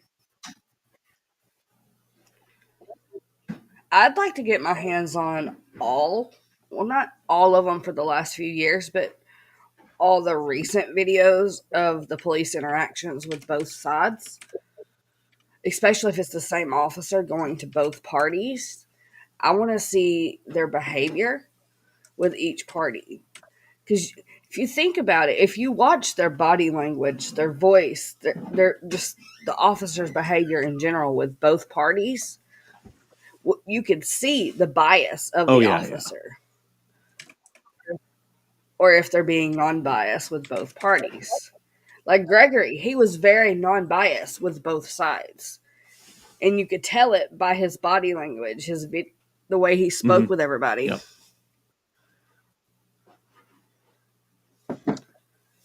I agree. Just some ideas. Oh, there's TC. TC! Rawr! We need theme music for TC. I'm trying to think what I can use as theme music for TC. You need dinosaur sounds. Rawr. No, I'm simply saying that life finds a way. Closest I have to a dinosaur sound. That's from Jurassic Park. I think me and TC are going to do a debate tomorrow. Coop said, "Oh, so they got attorney's fees on top of the $100." Yes, they did. I didn't know. I didn't realize that.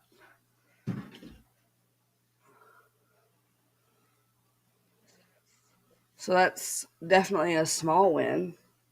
It's well, and that's what I was saying when you were gone. You want to know what happens if they don't pay that? The attorney's fees or the fine? The attorney's fees and the fine. That's a question.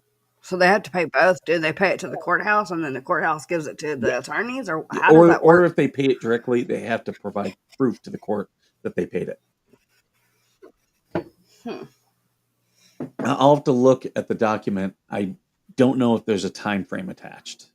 There should be, but it might not be in those documents. I didn't really look at it that close yet.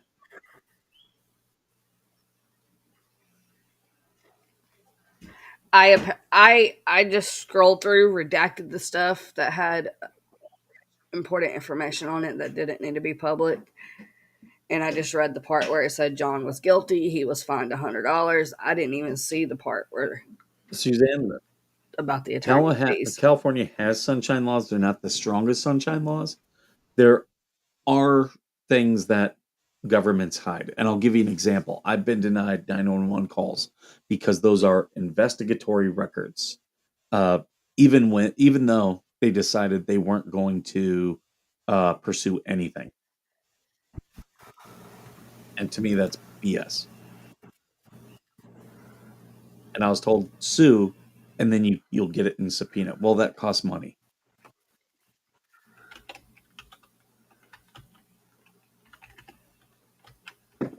Yep, TC goes to the court and then comes out as a disbursement. And that's for the Ohio team that those attorneys' fees was one for, right? Yes. Isn't the time frame like 28 days? I don't know. I'm going to save that for when we go through the documents.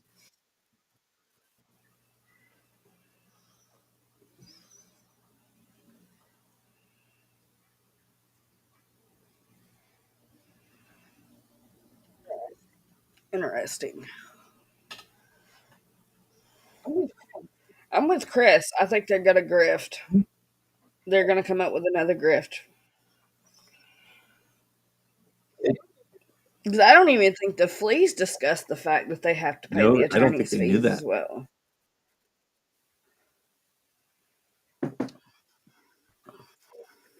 I mean, I didn't.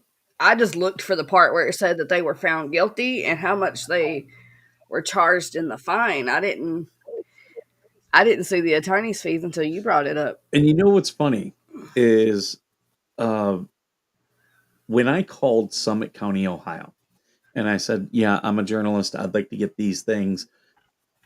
I was asked, what type of case is it? And I said, it's a civil case. And I was told, oh, a civil case, you're not going to be able to get those. I was like, okay. I said, Why that's not? fine. But please still put me through to the records department because I would much rather request it and get a denial letter. And they put me right through to records, and records was like, yeah, you can get it. So when a government employee tells you no, still follow up because some don't Right. know. Some will just tell you no because they want to discourage you. But just say, that's fine. Give me an official letter telling me no. And you'll see a lot of people back down then. But a lot of people just take that answer and just be like, "Oh, I can't get them. They told me I can't." Well, as I used to in the Marine Corps, I had done with follow up and be like, "Okay, who told you? Who told you you can't?" And most times you find that whoever I called. Okay, well, that doesn't help. Go back and find out who's telling you no.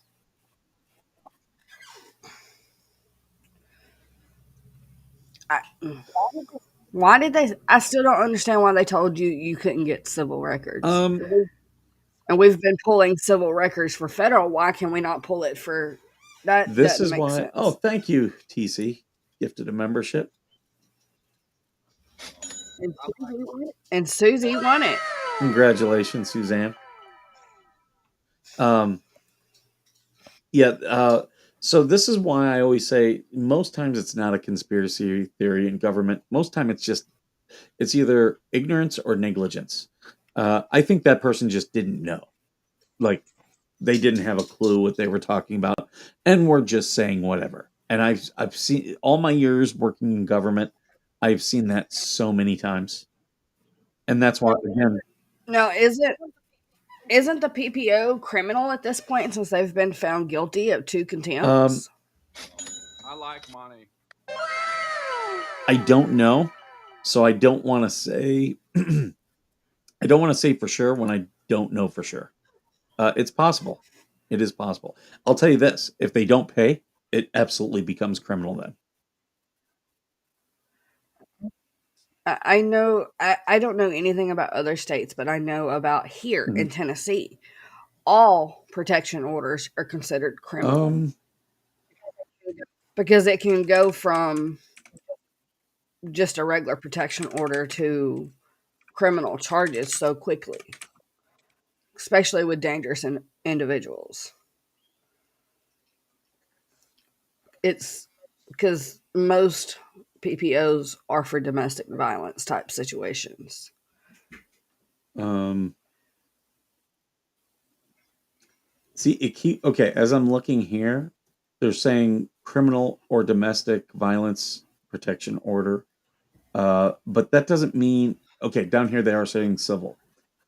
Uh, So it's almost like it teeters on a line where it can be yeah. both. So yeah, this isn't exactly saying, and this is the problem with some of these questions. Sometimes they're just not clear. Like I just don't have the experience in Ohio. Every state does it differently, and Yeah.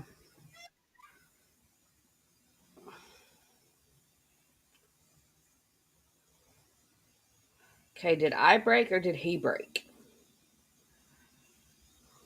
We lost you, Mikey.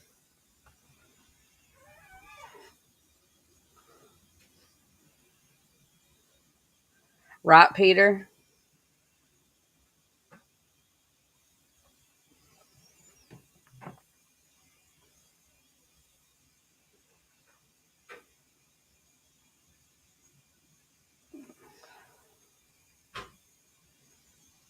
They'll come up with something to grift it.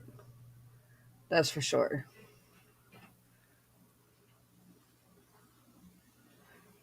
Yeah. We lost you, Mikey. Okay, bye. It's my show now. For now, anyway. It's my show now.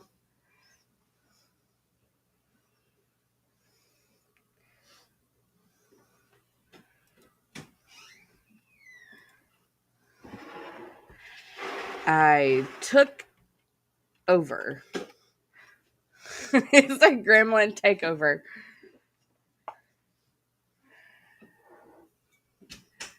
No. Skipper and TC have a show tomorrow. What time are you guys doing it, TC? Oh, it's a gremlin takeover. Your screen's even blacked out.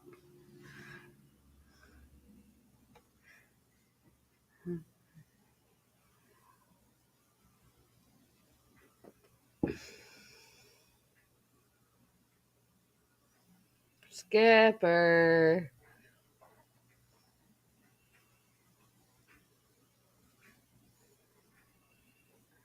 Interesting. Is that for his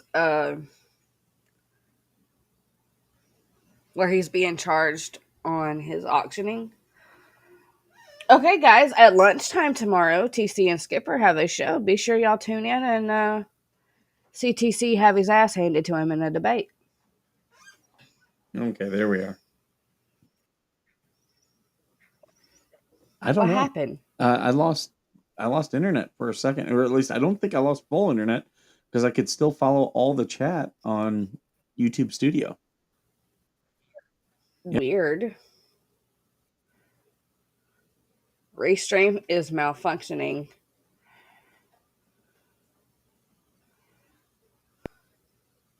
Well, thank you, Miss Ruby.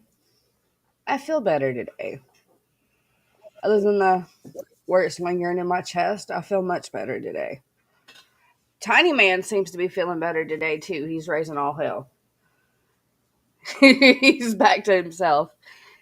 He didn't cough at all last night that I remember.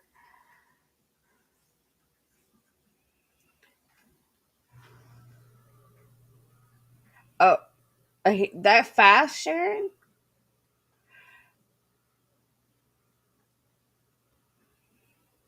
Well, if Skipper can quit freezing, we'll discuss us getting that info as well.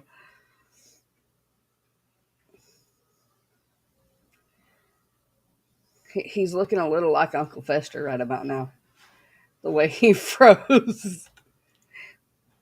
Aw.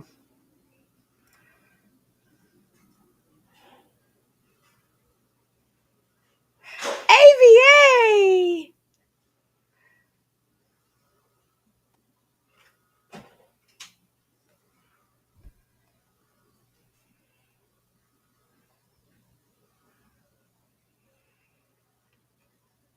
Thank you, Dwayne, for the gifted memberships to Veteran Nation.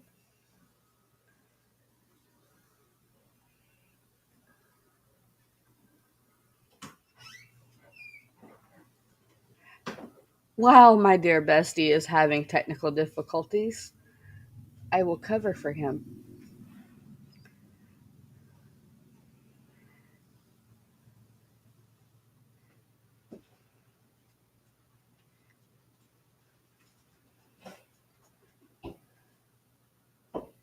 Mike's a statue.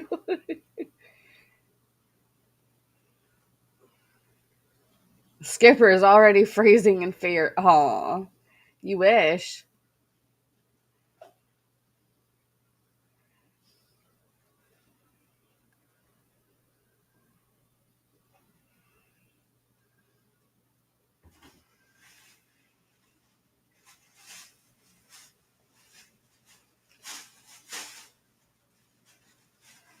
Oh no, there's two of him. Mr. Clean, Mr. Clean. Can you hear me okay? This is a Yes. restream issue. I wonder if they pushed an update or something. That's possible. How does that always happen on your show and then the rest of us pay the repercussions of it the next day? Yeah, the gremlin's going to get you tomorrow. Well, I don't go on until Monday, but we usually always, Coop and I always pay the repercussions the day after they push an update. And it was like last week, you and I was having issues with your chat, and then the next day, me and Coop had issues. Well, oh, now I can hear myself again.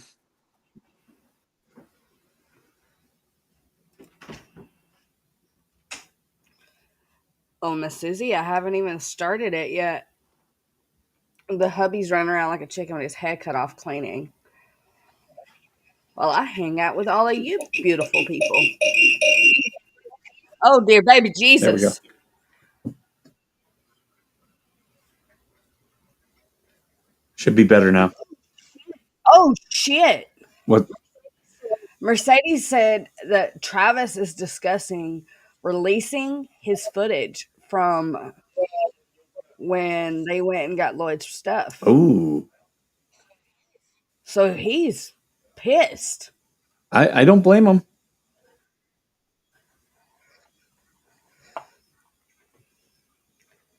The overlay's not coming up on my thing. I can see everyone's comments though. I can see it here, here, and here. Yeah, the overlay's working just fine on my It's end. not on mine. But that's okay. I can see it in the sidebar.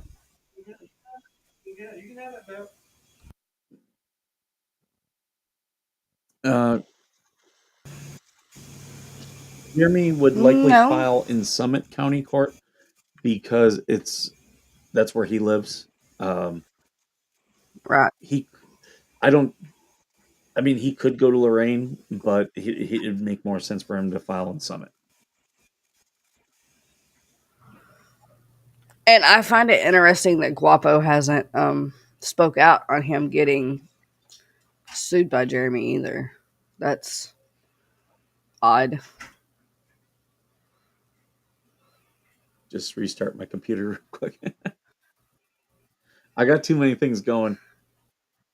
It would take me I think they liked the fact that the gremlin took over. Me and TC, I'll put a thing out. We're going to debate tomorrow. There's things that me and TC do not agree on. So tomorrow is Veteran Nation Live. So we will be doing a debate. It'll be a little bit later than normal. I believe we're going to do it at 1:30 Eastern, 12:30 Central. TC, correct me if I'm wrong. He said 12:30 Okay, I Central. thought so. Yeah, I just wanted to make sure because we talked about it yesterday, but my memory sucks.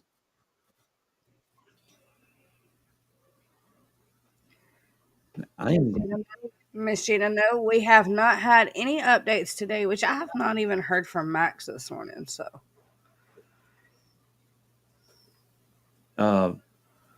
They were acting like they had a win yesterday with that. I Like, know. Bruce Bubbles won. It's like, no, the judge just said you filed the wrong procedure. File it correctly. Rewrite it and Now, separate it. This judge has already showed that if you do something wrong and it's going to get denied, he's going to tell you that. Like, hey, if you do this, it's going to get denied. Mhm. He didn't say that to Randy. No, he just striked it and was like, you need to rewrite it and do it Yeah. separately. And explain to Randy that an answer and a dismissal is two different things and has to be read as two separate things. And he's basically telling Randy to rewrite it and turn it back in. And normally they do that because, again, you want to keep them simple.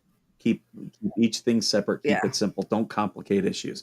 Because the judge is probably going to say, I may uphold one and deny the other. Right.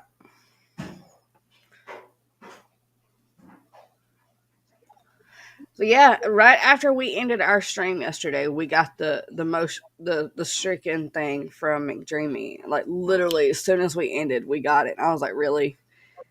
He couldn't have done this like 5 minutes before I ended stream. Max Lab's been around. He DM'd me last night. We traded some DMs. Yeah, most judges don't want any appeals. Sometimes you'll get a judge who's like, go ahead and appeal my decision, but it's going to stand. Some they don't like being overturned. That's for sure. Miss Karen, it's no one's turn to respond on what Randy filed. Randy has to rewrite it and turn it back in, and then it'll go from there. But it's absolutely anti-slap. And especially the fact that Bubbles has not turned in discovery. It'll be hard to take this to trial without doing a summary judgment. But the anti-slap, at least for the counterclaims, is essentially a summary judgment.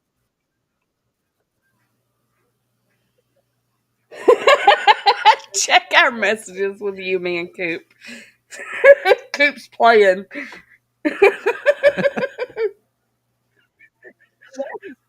Why so serious? I gotta make this big because it's small on my computer. Oh, that's great. Why is this not? I tried to screenshot that same Frozen pose. I'm so glad Coop got it.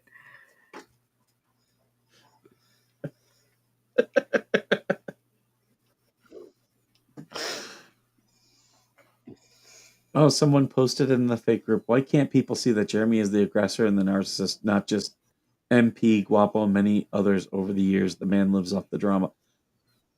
He sent a cease and desist. And they publicly stated they were going to ignore it. Yeah, she did. She made a public post on her Facebook group that cease and desist meant nothing. She didn't have to obey it. So she had a chance to shut the hell up and leave him alone. She chose to do the other. So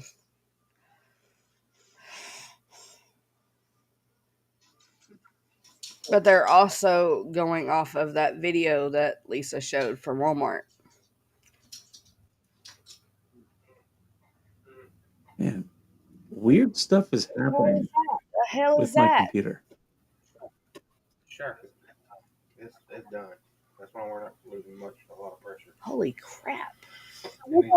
So we got one of those fancy shower head things that has this big filter in it that catches the hard water as it comes in through the water Scott heater. rocks. No. The company I'm paid for messing. this. It is. It's only been a month and a half, and it's completely shot the filter.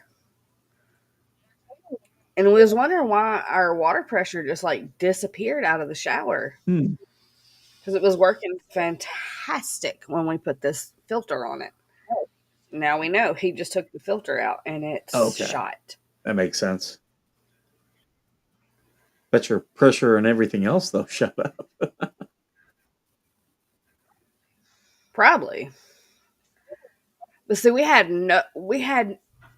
we've replaced shower heads like 10 times since we've been here because the hard water, Tennessee has horrible hard water and it's bad on your skin and everything. So we got this and it's worked. Now he's got to go get a I've filter got for hard it. water here. It's not incredibly bad, but it is hard, and I'm trying to find things that I can put into my toilet tanks because that's where I get the buildup. I don't care about the shower; that's easy for me to take care of. But the toilets, every 2 weeks, I got to scrub them, and if I can find something, So you got a Home yeah, Depot nearby? You know the Zep cleaners? mm, Okay, there's a brand called Zep. A lot of the professional cleaners buy from Home Depot when they clean properties. Like I was a okay, B&B cleaner. We stick to Zip. It's fantastic. But there's this one. It's in a bottle like toilet bowl hmm, cleaner would be in, and it's an acid cleaner. Fantastic for iron stains and hard water okay. stains. Takes it right out. I'm going that way today. I was gonna go to Tractor Supply, and I'm gonna get me some berries. They had like little berry sprouts, so I was gonna get some berries and start growing berries. I got strawberries last night too, and I got to get a container for it. That's what I'm on the hunt for is strawberry plants. I wanted one last year and couldn't find one anywhere. I was at Lowe's yesterday. I was down the hill. I stopped at when I say down the hill, that's what we call going to Palm Springs, and I stopped at Walmart, and they had their whole outdoor section closed, and I was like, "Oh my god, it's a weekend in the spring.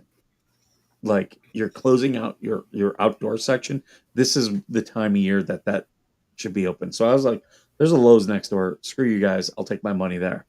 So I went to Lowe's, and I only paid $100, and I got 2 trees and a little strawberry.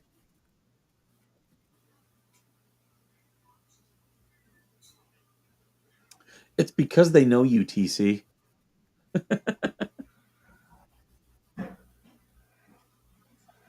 It's a Zep brand and it says acid something or another on the bottle. It looks like a toilet bowl cleaner bottle. I Susie. thought about using Let acetone, me see. but No. No. Not in toilets. It will eat at that ceramic. well, it's not like I'm leaving it there. I was talking about just spraying it that stuff because it'll react with the salt, and then Okay, oh, I didn't know Walmart carried it too. Da, da, da, da, da. oh my god, they're saying that my screenshots of my DMs are fake. Filter, stop it. Fresh tobacco shower. So we just need to go replace this next time you go to Home Depot. At least we know it's working.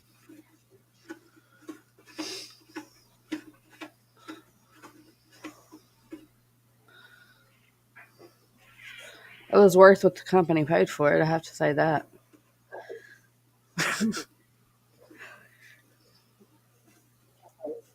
Okay, I'm sending y'all a screenshot. Don't. You need to keep that filter so you can find it at Home Oh Depot. no. They get them everywhere. Da, da, da, da, da.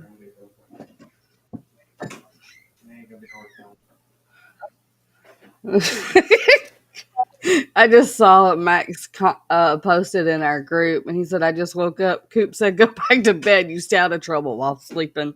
Oh yeah, Miss Nash was getting confused between Thomas Collins and T.C. Pearson. Minnesota Black Regiment is T.C. Let, Pearson. let's just call him T-Rex. That's why I nicknamed him, so people would quit getting him mixed up with Fat Boy. Hey, Max is here, Rawr. everyone. Oh, wow. On to the Who? dogs. Thank you. I like money. No, it's a. Oh, he gifted and received Nice. one. That's awesome. I gift myself stuff all the time, too. I've noticed YouTube's been doing that. When the person will gift a big bunch of memberships, they'll receive one of the gifted memberships. That's pretty awesome. I sent a screenshot of that cleaner in Partners in Crime. Will said he has no attorney's fees. He was never served. Rex and Deanna were never served either. Well, that's good to know. So, but we did that fundraiser. I was talking with Brett yesterday. I said, look, because he talked on his live about maybe doing one, and I said, let me do it, and yeah. So now we just want to make sure no one has any out of pocket costs.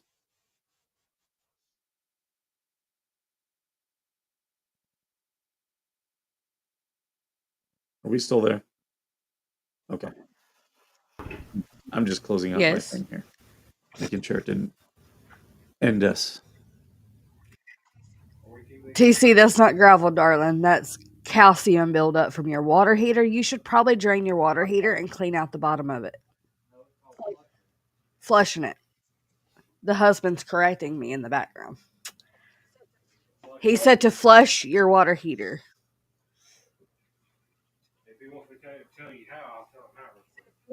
He said, if you want me to tell you how, he'll tell you how real quick. I triggered the maintenance man in him. You should have him do videos. That'll be good, like good evergreen content. He's trying to explain it. Well, it looks like a garden hose hookup. You hook it to the bottom of it. Run your hose outside, turn your valve on, leave your water fully on the water heater, and just flush it straight out. But you want to turn your breaker off to your water heater so you don't burn up your elements. That's how you flush a water heater. So before you flush, you turn your breaker off to the water heater so you don't burn up your elements in your water heater while flushing it. Oh, he's in the bathroom makeover videos. I just haven't released any of that yet because we've not finished it yet. Max said he just sent you something. Oh, he's a picture of a shower filter. No, that was me, dork. No. Oh. He sent one too? I'm sorry, you're right. That was you. Oh, it's Jeremy's. Okay, trash those that are too little.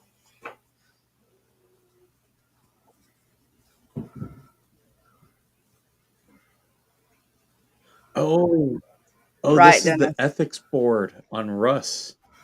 Jeremy posted it. Oh shit! Here, let's pull it up.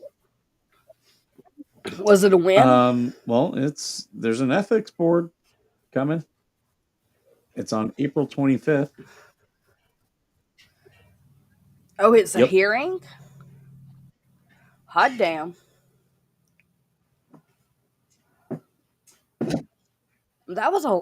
They've been investigating him for a long time. So something's got to come out of this. Whereas with Madam Mayor, when someone reported her, they did a quick investigation and she was immediately found not a problem. Okay, here we go.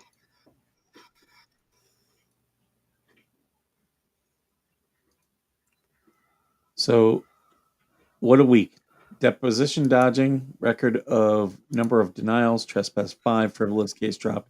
Now Russ the Sus hearing on April 25th. He could receive massive amounts of fines per violation. Not to mention, if he gets elected in April to the town council, he will be immediately removed by Tallahassee. This is complaint number 24 tech 025. In regards to Russell Meeks Sr., dear Jamie Hills, the probable cause hearing in the above referenced complaint is scheduled for consideration at the April 25th, 2025 commission meeting. I think those are publicly held, so we'll be able to watch. Holy The meeting crap. has been scheduled to begin at 10 a.m.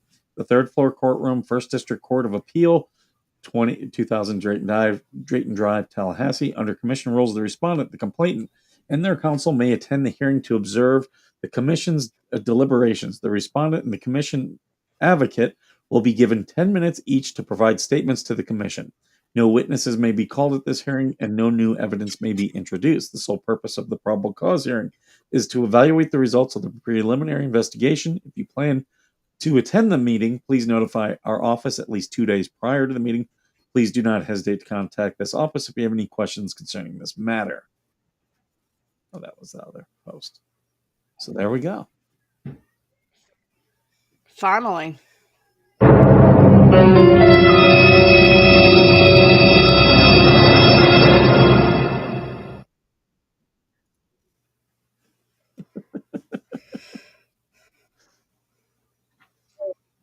So we need to write that down. April 25th. Yep.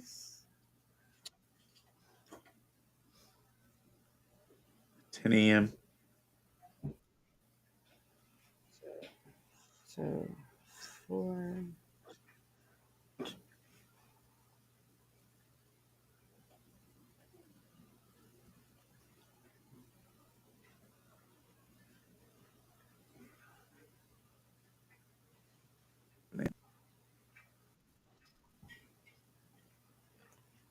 Nine for me. Actually, I'm going to give myself a reminder a day before. There we go. So that is a Friday. Friday.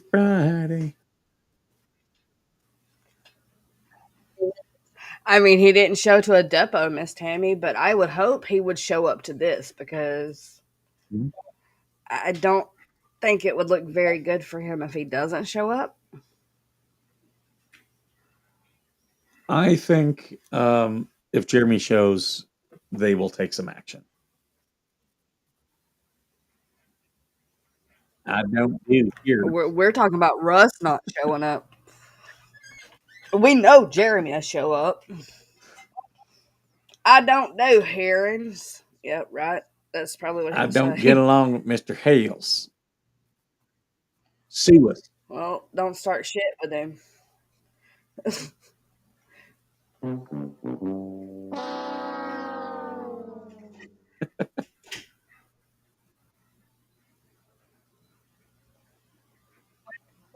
What? Let him make posts. Yeah. They're just promoting us. I did see that suddenly we got more people in here. We got 97 people on YouTube, 33 on X. I noticed I saw a jump in people here. And it's like 20 people from on YouTube. So Well, a lot of people are coming over from Travis's stream as well. Okay. But so that's that. There you go. Russ has a hearing with the Ethics Commission, April 25th.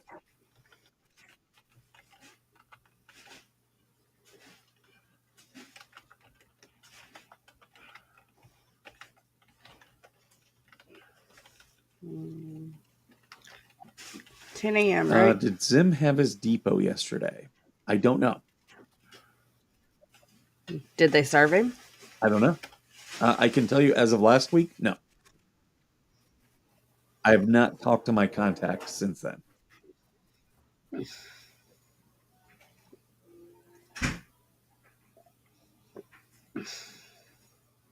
Hi, bunch of polyflops. I hope you have a rotten day. Hi, Maud. Good morning. They definitely polyflop. Thank you for speaking out to the haters. Stream just jumped up the list in Australia. Okay. That is sometimes the benefit of doing a longer stream is, yeah, you will get more recommendations. Yeah, and I've noticed with mine and Coop's daily streams, it seems like everybody doesn't start showing up till towards the end, and I just want to keep going because I see new people coming in. Coop's like, "No, we got I to go," hate that. and I'm like, "But I want to I talk." hate that when someone jumps in that, I like having their opinions and stuff. And like it happens to me during the weekday because I got to get in the office. I have a morning meeting I have to make. Right. And, you know, I hate being late to it because I'm normally the one chairing it. And that's really rude to have people waiting on you. So, yeah, that's why I'm like, I've got to go. I've got to go. And that's understandable. One thing I learned as a Marine, I told people, if you're in a leadership position, either at work or you own your own business, always be respectful of a couple things. People's time, be respectful of their money, and be respectful of for the Marines, their chow time. If you try not to mess with those things, and if you do have to interfere with it, let them know. Let them know that you're interfering with it. Let them know why. They'll at least respect you.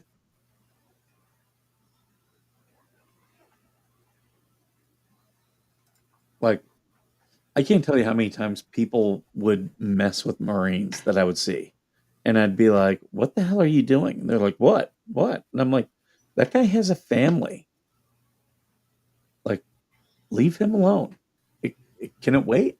Yeah, it can. Let it wait. Russ won't show. We'll see. I wonder what could happen to him if he doesn't show up to that hearing, but the complainant does. He can get fines. He can also be barred from office. If he doesn't show and Jeremy shows, yeah, like it's going to go Jeremy's way, without a doubt. But we'll see if Russ shows. I think Jeremy will be there. Yeah, I don't doubt at all that Jeremy will be there. But I have a slight feeling Russ won't show up. And if he does, I'll be surprised. They'll be sitting there like, hey, where are the white women at?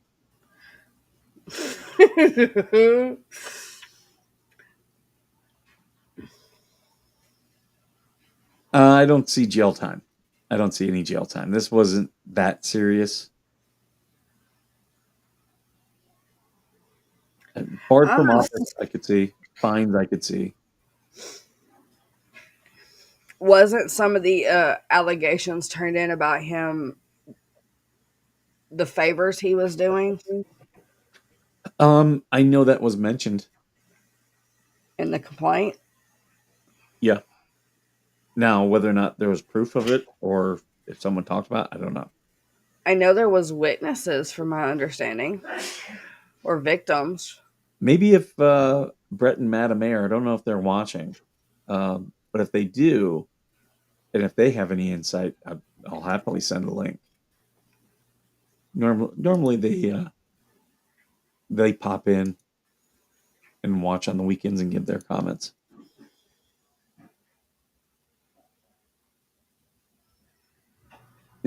Sue us. Sue me. Yeah, Miss Sharon, that's what I was referring. I see that a whole lot worse than the fraud he was doing. But because you can always make more money, you can't fix the victim of stuff like that. That will forever stick in our brains. Even when we think we're healed from shit like that, it'll pop back up out of the blue.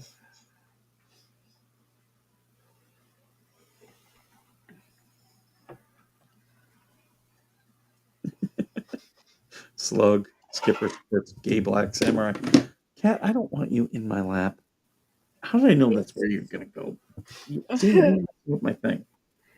Chaos did the same thing. He sat and screamed in the middle of the hallway until he got to come over here and lay on top of my tower. Yeah, he's been pretty vocal at me today. Hi, Rick. Your plumber called me personally. Yeah. You do that too well.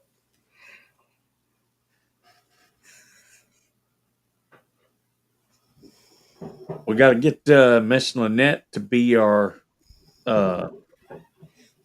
clerk. Take notes. I won't ever. They said that they was gonna fire Belinda, and Lynette was gonna take her place. You know how screwed that town will be if that happened. Right? What are you doing? I got to pull up that the one recipe from Mary Mary. Oh yes. We should do that. Like make that. I'm watching you have malfunctions with the cat food bucket.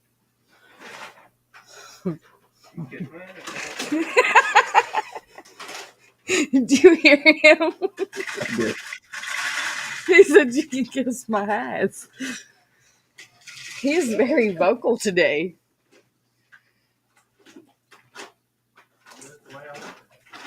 Conspiracy Kitty? Conspiracy Kitty loves being on the show. The JFK files were just released. Oh yeah, I saw where they were saying looks like our government was involved, and several other countries were involved in funding the unaliving of JFK.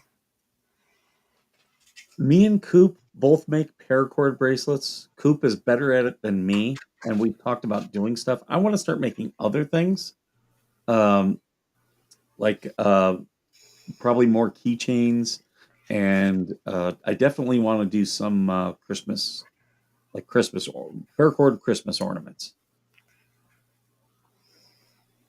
French toast casserole. Yeah, we should make that.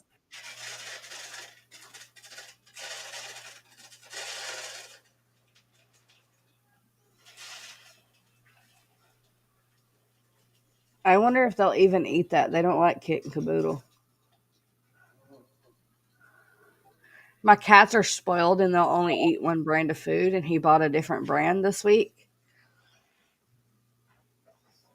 They will protest against it for at least a week before they finally give in and eat it.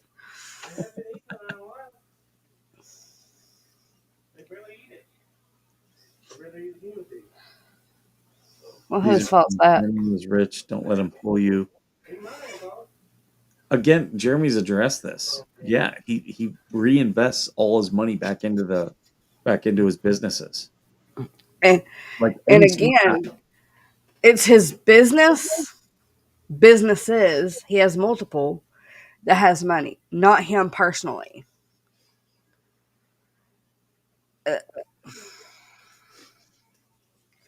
The ignorance of that other side is just mind blowing. The fleas are rich themselves 65K. Which we've seen zero counting for, other than, oh well, we bought Home Depot privacy fence slats. How much do those go for? I'm gonna look that up.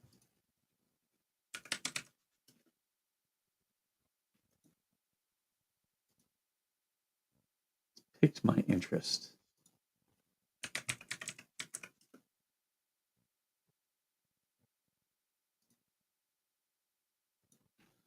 Privacy fence panel. Is that what it is? Your border's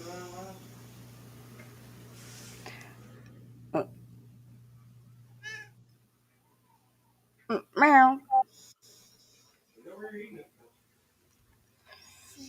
I get their board of it. Yes, Rick, it was. Looks like Miss Linda says she loves how much you care and support other vets, Mikey. I try. Some are not happy with it. They think I should do more. They think I should have more veterans on. But really, I've had veterans on, and then they attacked my service. That part. Well, supposed veteran. There's a supposed veteran. There's a lot of veterans who have mental illness untreated. And, okay, so $57 for a 6 foot by 8 foot spruce fir dog ear fence.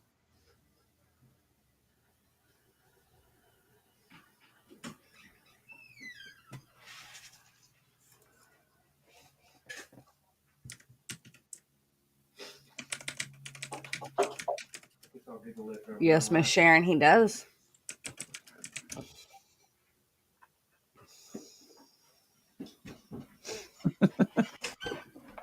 Miss Susie, you're gonna have to come join us. Since you're also one of that asshole's victims. We need to have a spawn attacks meeting one day on your channel for all the people he's attacked for knowing you. Right? Oh my God. We have a whole support group. Whole ass support group. There's a few that are actually scared to speak out because they're scared that he will attack them again. Yeah. Like he has done to Miss Susie. Exactly.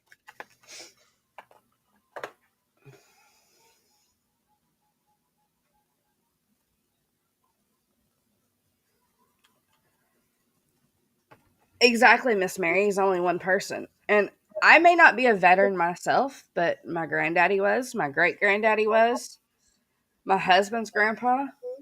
It's in our family. My brother in law. And I will stand with our veterans any day of the week. Especially Baldy over here. Oh, see, you're wrong because I was told that I'm wrong, and the everything I was saying about the bond of veterans, I'm incorrect by someone, and I was told that by someone who's never served.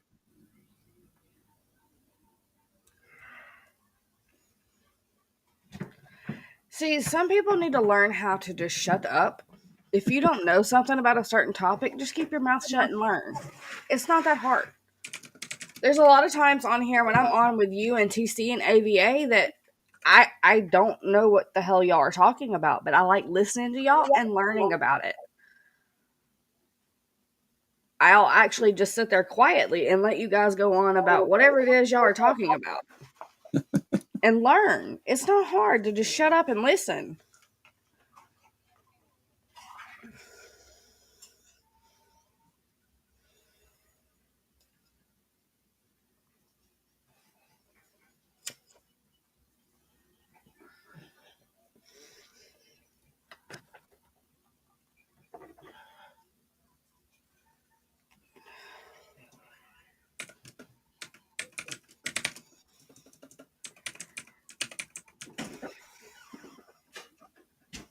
People have me looking at stuff. Got my mind going. Okay. AVA, there's the brother.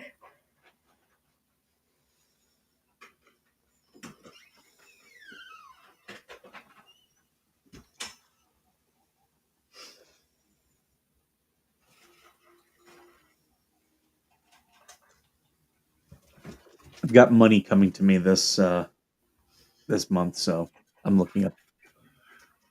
I'm gonna try to put in mini splits.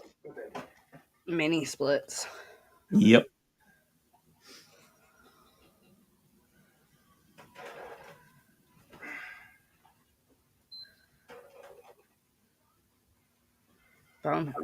I'm so confused. The chat's confusing me. You're confusing me, and I'm just like, huh? You're always confused. Don't bully me. I get enough of that from my friends. Did you hear him? I did. He said you're always confused. He's spicy this morning.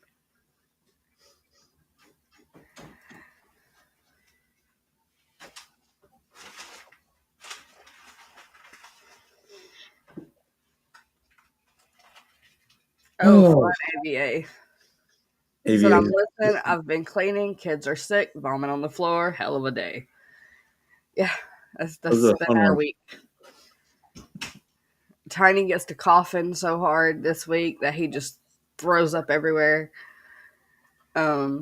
Miss Shelby was doing the same thing. Finally, her cough has seemed to be gone. Bite me, Dwayne. Dwayne said Mr. Georgie is right.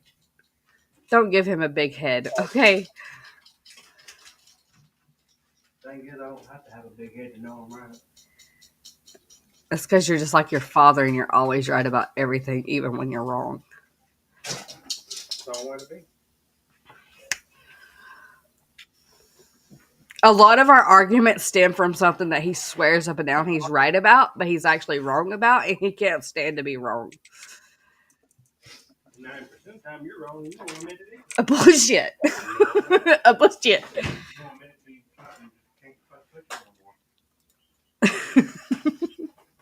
Yeah, I'm gonna probably be ending here soon, Mary, because I need something to eat.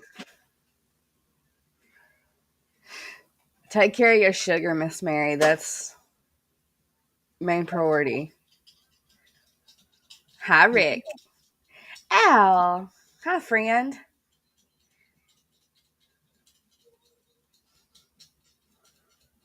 Good morning. What chaos have I missed? Hey, Skipper, you might want to hear this. An activist called veterans as a political stunt. I'm so confused. What does that even mean?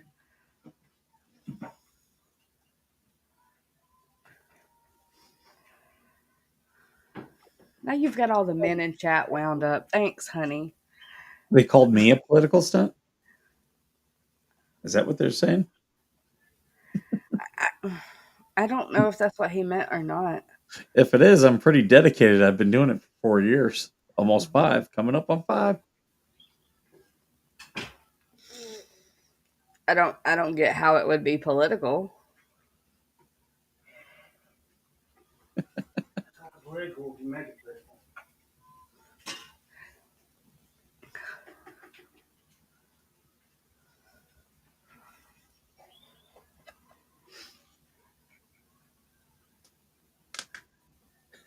Birthday cake for breakfast. Don't blame There me. you go.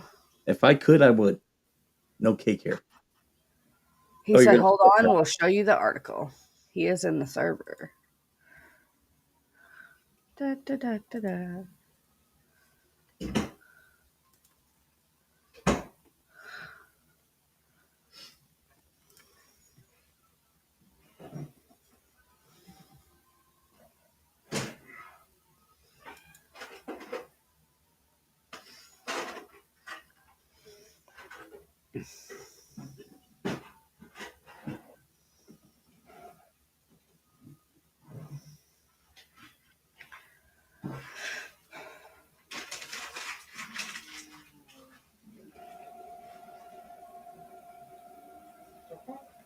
It's cleaning.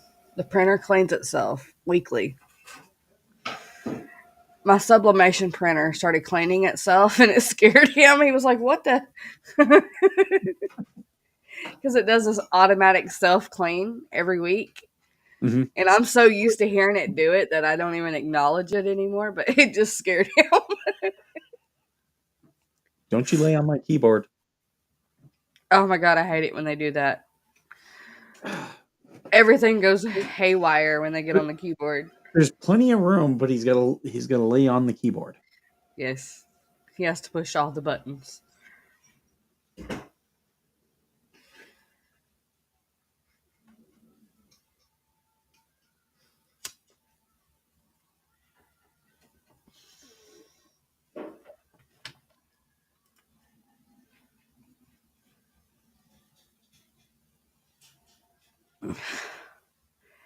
That whole part. Did you see that? Hmm. I bet the anonymous poster isn't even here in Levy County, just another troll stirring up trouble. You know who posted that? Who? Tat. And what is he? Right. He moved to Levy County. On purpose. Dude lives in his car. Like, oh, talk about inserting yourself. I giggled a little bit when we were watching the town hall stream. He has a whole ass white bucket right behind him. I'm like, look, he has a shit bucket too. I died. I was like, but his is white and not blue. He even had a bag in it. Oh, these dummies, they keep putting up Meerkat's lies. Meerkat is George's sister, who is pretty much like does not have a good relationship with her family. And like George, we've seen George at family events. Meerkat does not go, but yet she keeps posting these lies. She talks with Guapo, and all these dummies just keep like, oh yeah, George and Jeremy have separated. That's where those lies come from. Good And morning, Mr. Tim. He said he wanted birthday cake the other day, but the wife wouldn't jump out of it.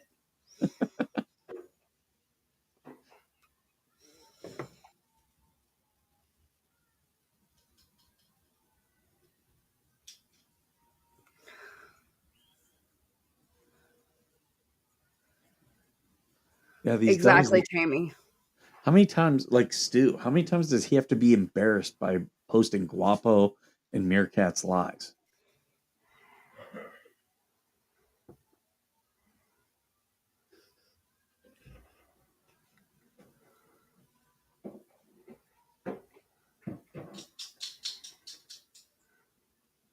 Well, I should probably wrap this up. We're coming on 3 hours.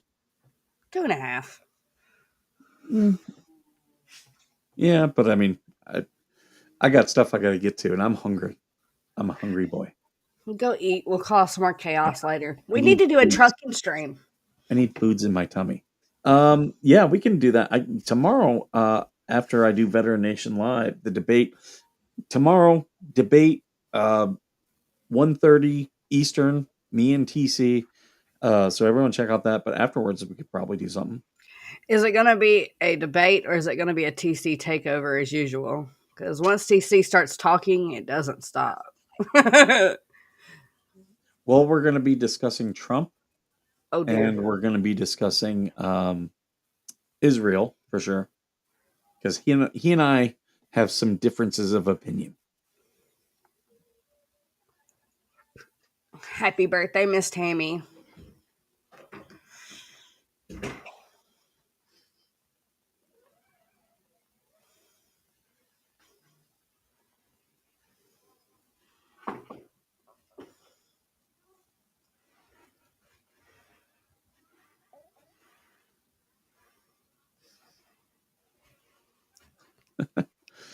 All right, I'm gonna wrap this up. Georgie, anything you want to plug? No. No. Okay. Well, we brought you guys some good news here today. So yeah,